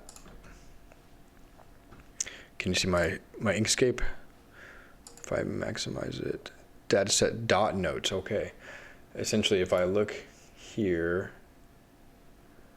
at my circle, data dash notes. If I look at my star, data dash notes.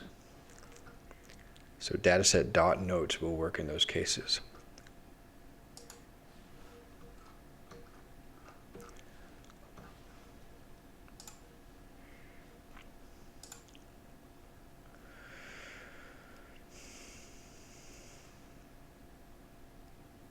Yes, I will get rid of the repetition.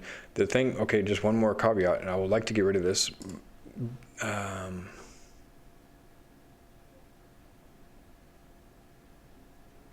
just need a common class for all these.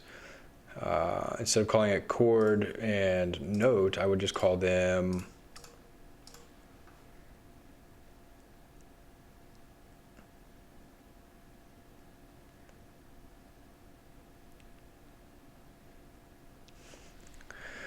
I don't mind writing a function so unless I want to make a function that takes an event and returns the data set and split, yeah, that's fine. That's a good abstraction. I'm wondering if I need to treat these differently because they both do the same thing. They take one or more notes that are in the data notes property attribute. This has C, E, G, B, D. This has C, E, B, D, G. And they will either... So they're basically,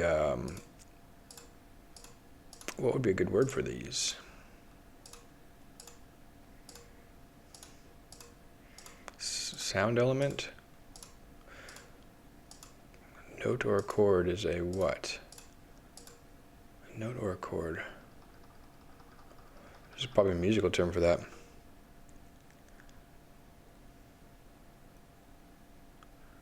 If all these notes are going to be the same, you can attach to.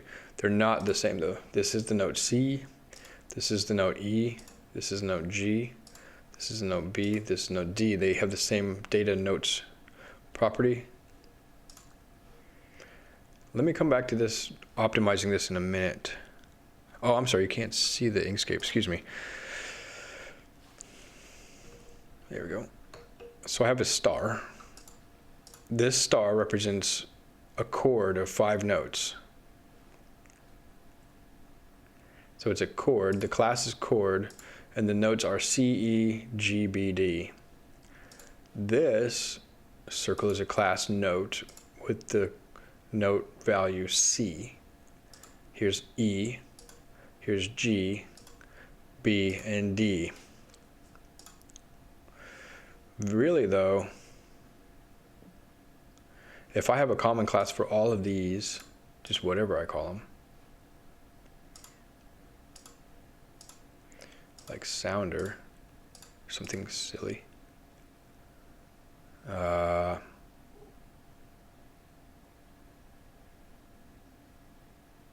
sound element, pitch element,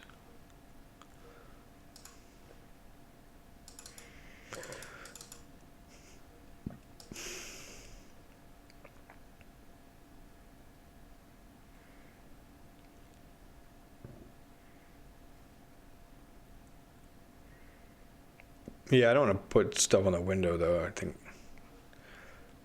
what if I hadn't erased it? Let me just figure that. I'll unify these in a minute, but for now I'm going to treat them separately because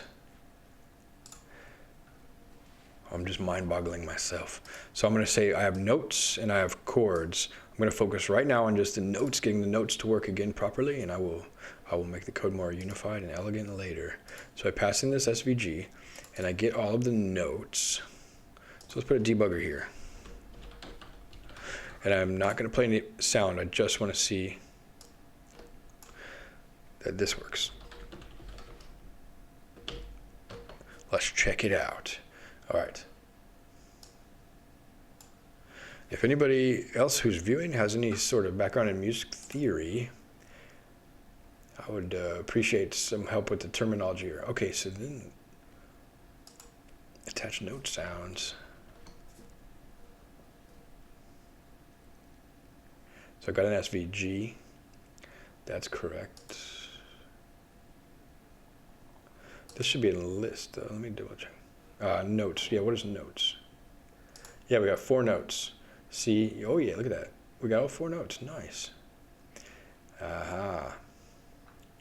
So notes for each element. Add play note. Okay, so then let's put the debugger in here. Shouldn't it actually already do this if I step into this? How do I step into this? Notes for each.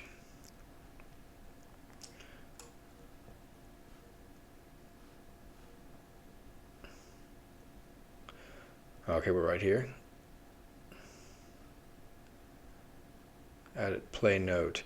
Now at this point I could actually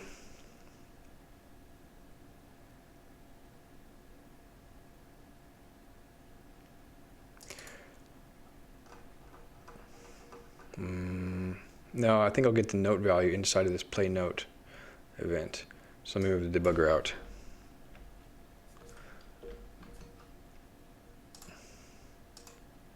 There we go. Note is C. Yeah, it's got it. It's got the note C. Very cool. So this will actually work without much messing around. So yeah, data sets notes. You're right. Thank you for helping me refactor that. That was the correct way to access it. I've never done that before. This is all pretty new. Pretty exciting though. This is really, I think, shaping up pretty good. All right, so we'll refresh the browser. All right, we're almost there. See. Huh. Okay, well, we're pretty close.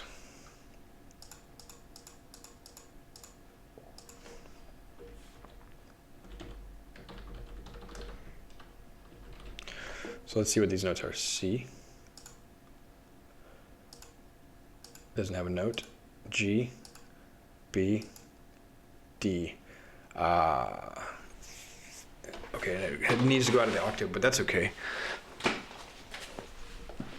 This star doesn't know that it's out of the octave. This is the 9th instead of the 2nd. Okay, everything is working. I just have one missing note, C, E. So let's go ahead and take a look.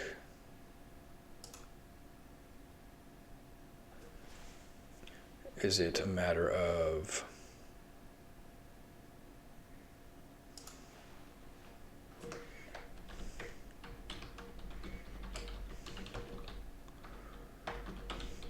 not having a 5-length array? We have 4 elements. All right, so there's probably a typo in my SVG. Inkscape. Oh man, you had Inkscape up. Oh, sorry, and I have my desktop sound muted. Okay, so here we got some stuff happening. Missing one there, missing one here. But actually, yeah, so just missing one. This E note. So let me bring up Inkscape again. And this E is missing, so I just don't have a class.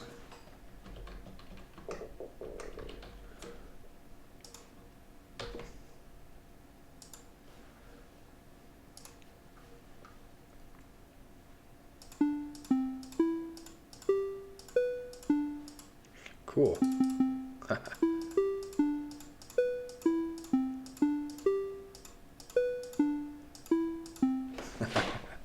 Very nice.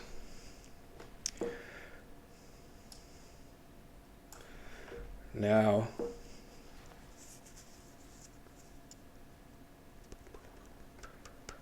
it's going to be a muddy chord because of this D is in the same octave, but let's check it out because you'll have like all 3 of these tones sounding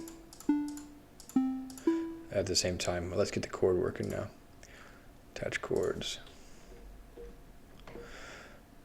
So the difference here now, level 2 it says, don't let me interrupt your thinking process. I understand not wanting something to attach to the window object, but something will be attached to that when you can do this. So how about polysynth notes push note? Yeah, let's do that. Okay, so you're already over here, I think.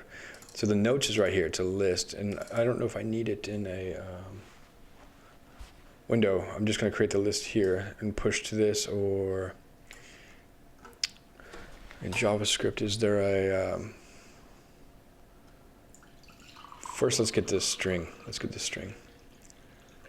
And it'll already be a list because we're going to use the split. And you already given me the recipe there. Datasite note split.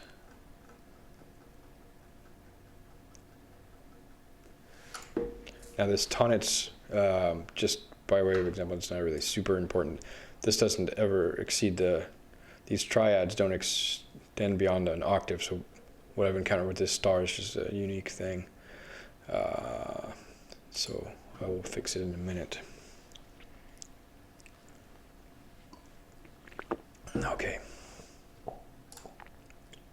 So the notes.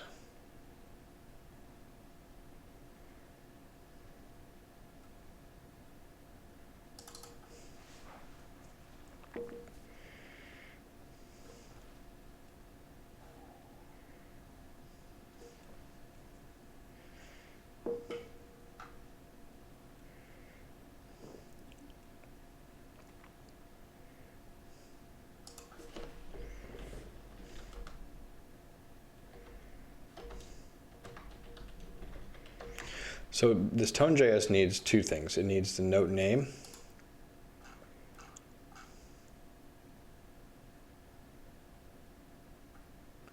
and an octave.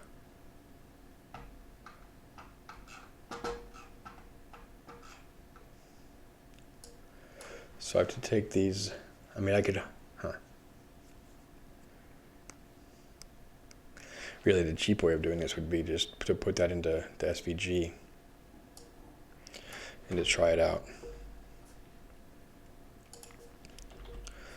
So I'll do that. Let me hop over here into Inkscape.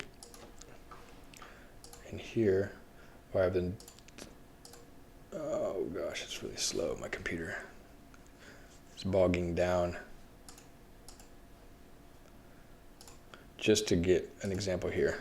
So in the fourth, C4, E4, G4, B4, D5, that gets us out of the octave set.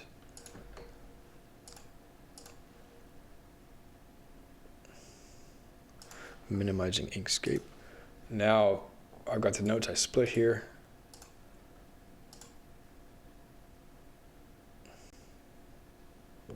Get target ID notes.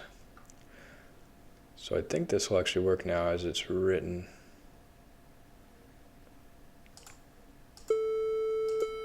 All right, that's obnoxious. 1 second. I have to read that error though. Type set value time on audio param. The provided flow value is non-finite.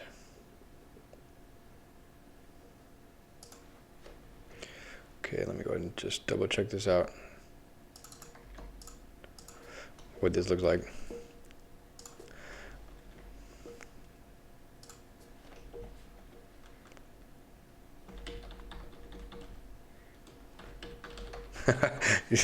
you said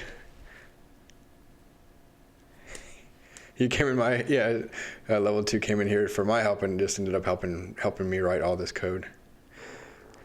It's pretty tricky code here, but you said this idea. And debugger's your friend. Yeah, you're right. I should be debuggering it up. Debugger. It's debugger.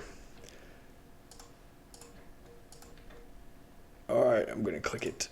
Ah, yes. Interesting. Notes. Oh, look at that. Oh, yes. Okay, that's the problem. So target data, data set, notes. Instead of ID, split. Debugger is your friend. That's true. I'm console logging all the time. All right, now we can restart it. Let's take the debugger off because I think it's good to go. Oh yeah. Oh. One of them. Oops, I'm sorry. I've muted it. Well, it's good because it's freaking out. Let's hear. Ready? You want to hear the chord? There it goes. Yeah. Now this one works. This one works. Ooh, it doesn't have the trigger release is not working there. The trigger attack is working. And this seems to be an ephemeral bug because it works there.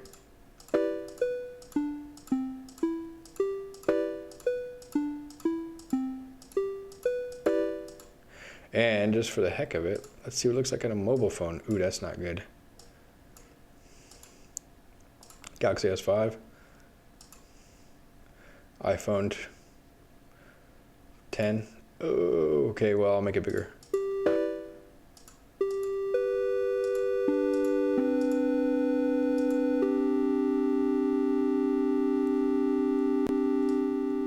Okay, that's... Some of these are getting stuck and I don't know why.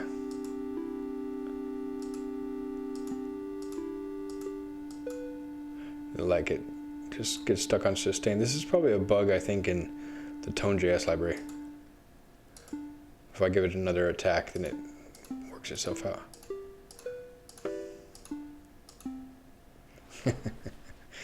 Very cool. Now we're making music. Okay.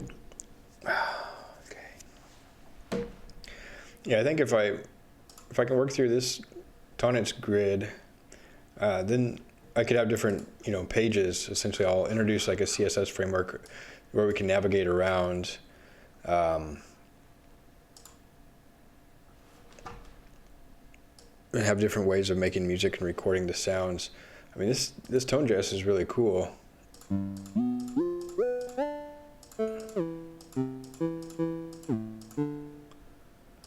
It does a lot, so let's add some more harmonics.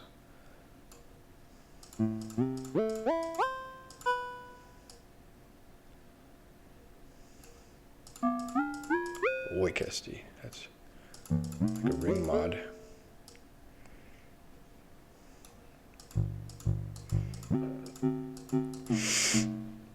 Yeah, it's got really good portamento.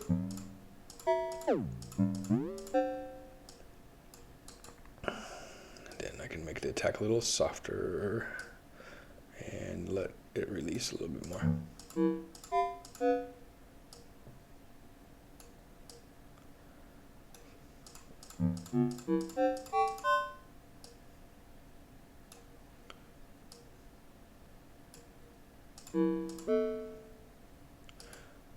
And we'll do a bounce release. That's pretty cool. Sustain doesn't have to be so high. Decay can be quicker. So you can imagine having a different, piano and piano roll are very common ways of editing these music. And then there's sheet notes as well. But I think there's some value in these types of interfaces. Another cool one is called the circle of keys, or circle of fifths. And it's a very common way of editing music. So I might be able to have this type of interface, because actually this is a map also of the musical terrain, and you can kind of take trips around the musical globe here, and sometimes you go just along the ground, or sometimes you can fly, you can hop between notes, between chords and keys. So I think these will be interesting. But let's stick with this. This is not such a common interface here. Yeah, let's see. The design of the stars, because you can add more points to the star. Yeah, that's true. The stars is cool. And the thing is, you got to be careful with your chord extensions that you leave space between the notes. Because, for example, if I come back here to, let me edit the SVG real quick. I'll hop over to Inkscape. And if I change this to be a D4, so they're all on the same octave. C, D, E, F, G, A, B, C, D. And in fact, that means that the D is right here between the C and the E. If I do this and save and then hop back over to the browser, and so you can see here. And what do I gotta refresh it, or how's it? Should work now. Let's see. Oh.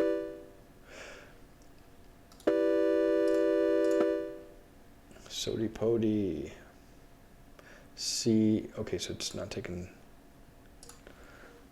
Maybe I didn't save it in Inkscape. Save. Control S. Save, save, save.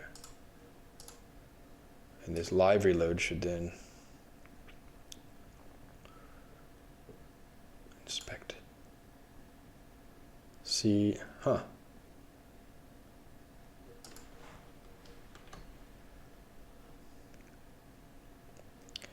Well, yeah. So yeah, we could keep doing musical shapes. And in fact, there's this cool book. There's a lot of musical shapes. There's hexagonal shapes. This is a pentagonal shape. And we could use these geometries to represent different musical ideas. Let's see, why isn't it saving, man?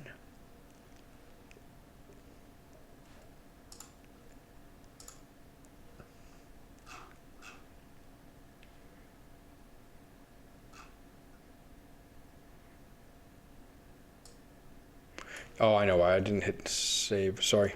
Let me just edit the star. I'll change the notes. So let me hop back over here to Inkscape so you can see what I'm doing. We just have to experiment with this, and it might be cool if I can get it set up. So if I move this D from the 5th octave to the 4th, so it sits between the C and the E in the same octave, and I set. I have to hit the set button. Okay. Now I save. Now I come back over here. Well, that didn't sound too bad actually, but yeah. So, all right. There's just enough space. It's like a sus2, but it's got the major third. Well, interesting. Let me just double check. C, D, F. Yeah, all right.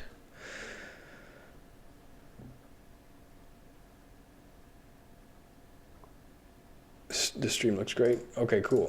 Well, yeah, maybe I'll just, in addition to having the tonnage sheet, I'll try to have other just little geometries where you can, you know, even a child could have fun making music with these types of geometries. And, interesting. And if it would like have lights and flashing. And now another cool thing about doing the SVG is we can use styling. You want to try doing an animation, or is that? Oh, I'm sorry. I just have the. Can you hear the music at least? Let me hide it and skip. I don't have this totally synced up with my desktop. I should probably just share my whole right monitor instead of fiddling with Windows in OBS. Can you see it now?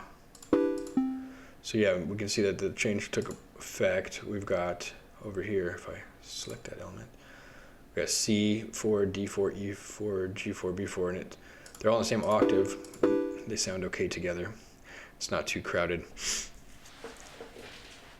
A learning educational game that kids and adults would love. Yeah, I think this is a really good way to learn how music is organized and to start thinking about exploring the landscapes of music. And there's different visualizations people have made. All right, I'll have to think about it.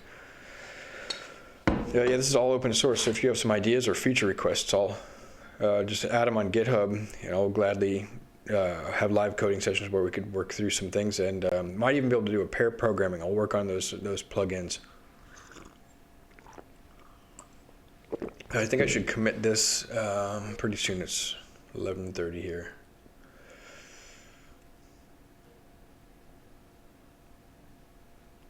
So I think now I should be able to switch back over to the not as cool looking but original design here.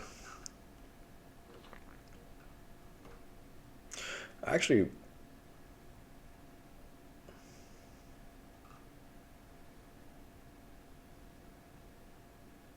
I wonder if I just leave both of these up. I mean, the triangle is kind of dull. It's not really doing anything. So this star is cooler.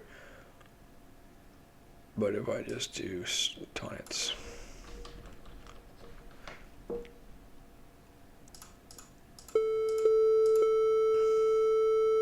see, now my code's broken. So, sorry, a little bit slow now. Let's leave it as a star. What I'll do is I'll remake the tonnets now with Inkscape in a future session. I'll commit this. And there's lots of cool stuff that might be good for a collaborative venture if we want to start messing with envelopes. You know, the tonality and stuff. Because this is using this tone synth underneath it. And so the tone synth has, you can send different oscillators inside of there. You can give them different properties and envelopes. It's really flexible. It's really cool library. They have effects you can apply to it. So not only could you be just sort of exploring music through some geometric form, but then you could have sliders here that lets you tweak. Yeah, I don't have the GitHub bot installed right now, but it's in the lower right hand side of the stream. Can you see that GitHub link on the video? Let me see if I open it up here.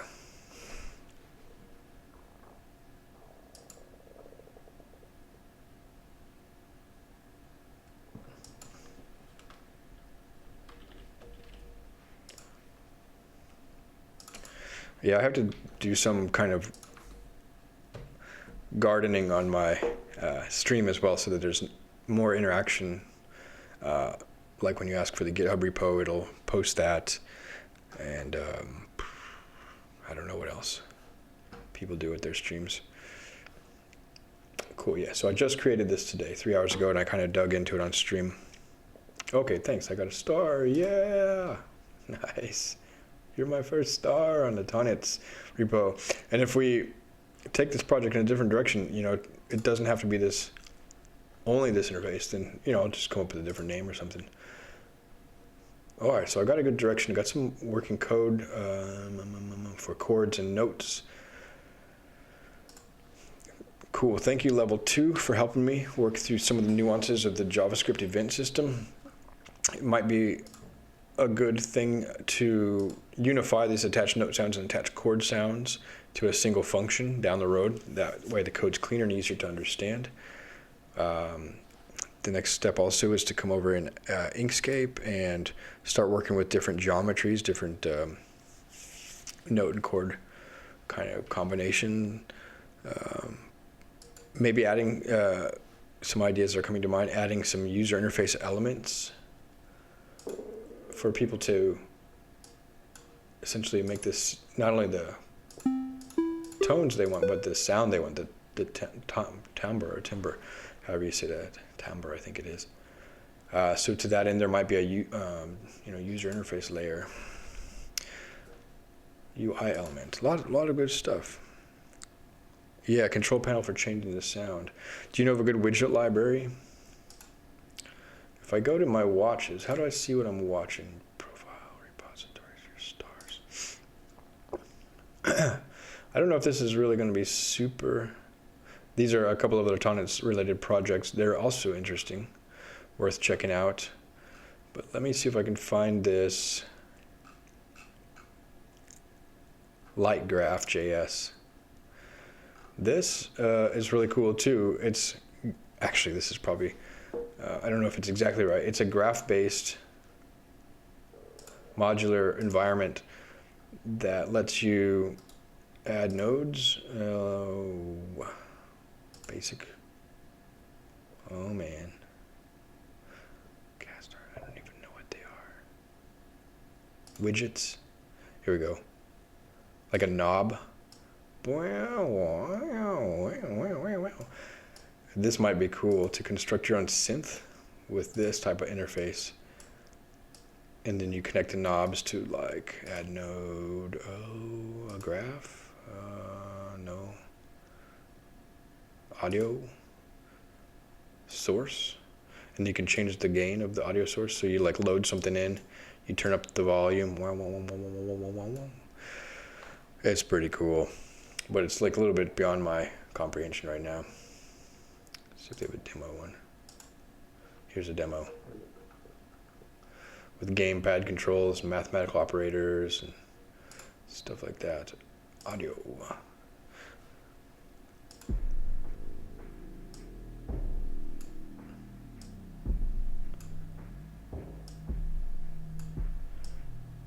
I don't know what it's doing.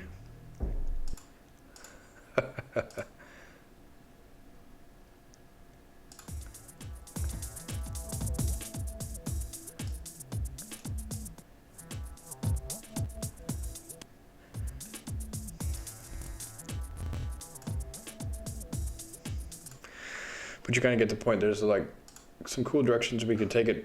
Generally speaking, though, I'd like to keep the interface really simple and just direct manipulation of the sound. You see the sound space, and maybe you can touch a couple of filters. So even if, like, in this example here, where you see the waveform, oh, dang it, where'd it go? This one here, you know, this is pretty close to direct manipulation, but it might even be nicer if you could just directly manipulate the waveform here. In any case, this is not too bad. I believe all these widgets are also wrapped up into an open source library called Tone.js UI, which I've imported here. There's no documentation for this, though, so there might be sliders and buttons and stuff that are enough to take this to the next level.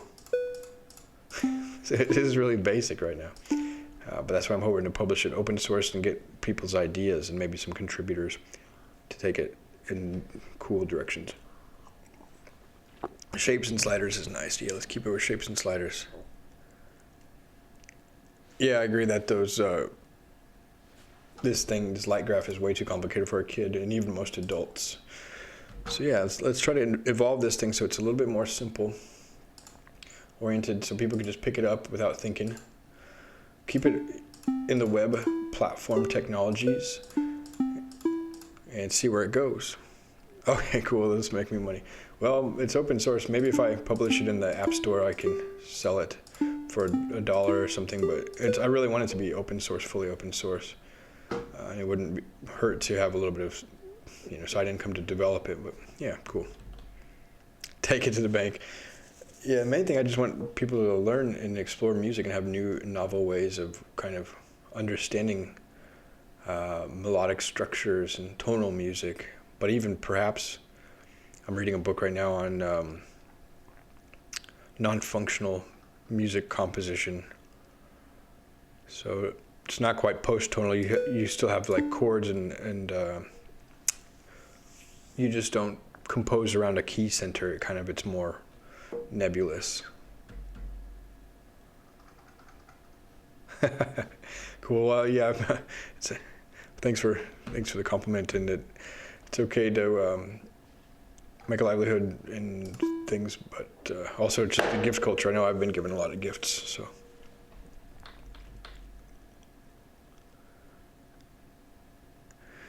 Yeah. Oh, right. Make milk at night eat. So you wanted to make a word game. Milk at night eat. And essentially, what would be the game mechanics here? Does the game present a word and you have to come up with an acronym for that word?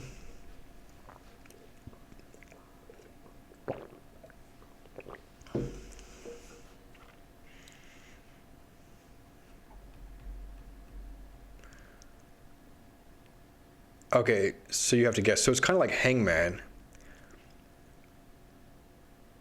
but you have to, guess phrases. Well, that's cool. And do you have a certain number of guesses, or do you just compete against other people? Do you have to guess the whole phrase, or can you guess it word by word? So it's kind of like Jeopardy in a way, also. Jeopardy and Hangman, but with words instead of letters. Huh, that's a cool idea. Compete against others and against one. Cool, and it could be an online game if you have a database backend and user registration. But then then you have to worry about people cheating and stuff like that.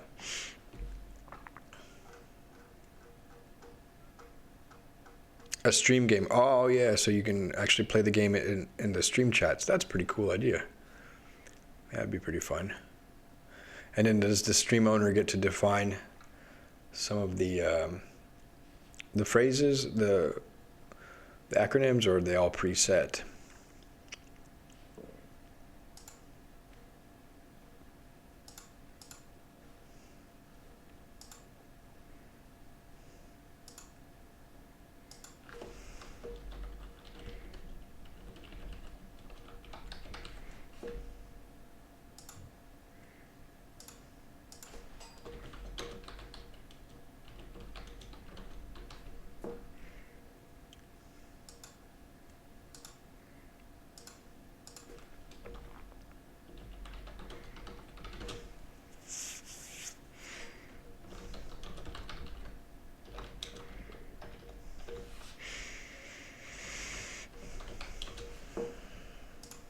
So yeah, I'm just going to commit everything to my master branch.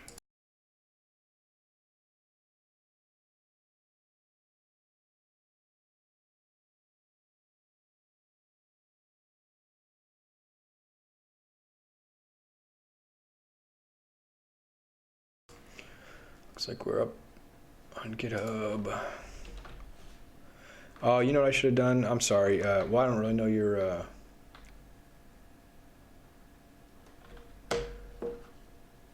I should have just given you attribution for these commits. Let me... Where's mine? Anyway, I don't want to dox you or whatever, but yeah, these 4 commits, really I couldn't have done this so fast and with so much finesse. This commit here, without your help, level 2 learn. So I don't know how to give you attribution.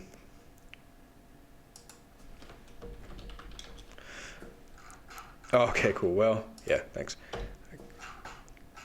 Yeah, this was really good.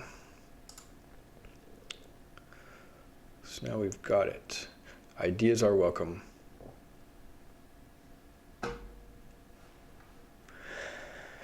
And with that, I should probably get ready for bed. It's 11:30. So yeah, thank you for everybody who's stopped in on the Twitch stream, particularly level 2, for helping, just hanging out and talking and getting off topic, talking about games and music and stuff like that. Good night, level 2. Hope to see you around on a future stream. And everybody, if you're checking out this on YouTube, if you got any ideas or questions about the project, feel free to leave me any questions or comments below the video. I try to respond to those pretty quick. And also check us out on GitHub. Feel free to fork the repo or add any feature requests or ideas. It's fully open source. I might be able to, at some point, convert it to an app so it can run natively on phones, but I think it will run in the browser, so that should be enough for a while. Cool. Well, thanks everybody for watching, and have a great day.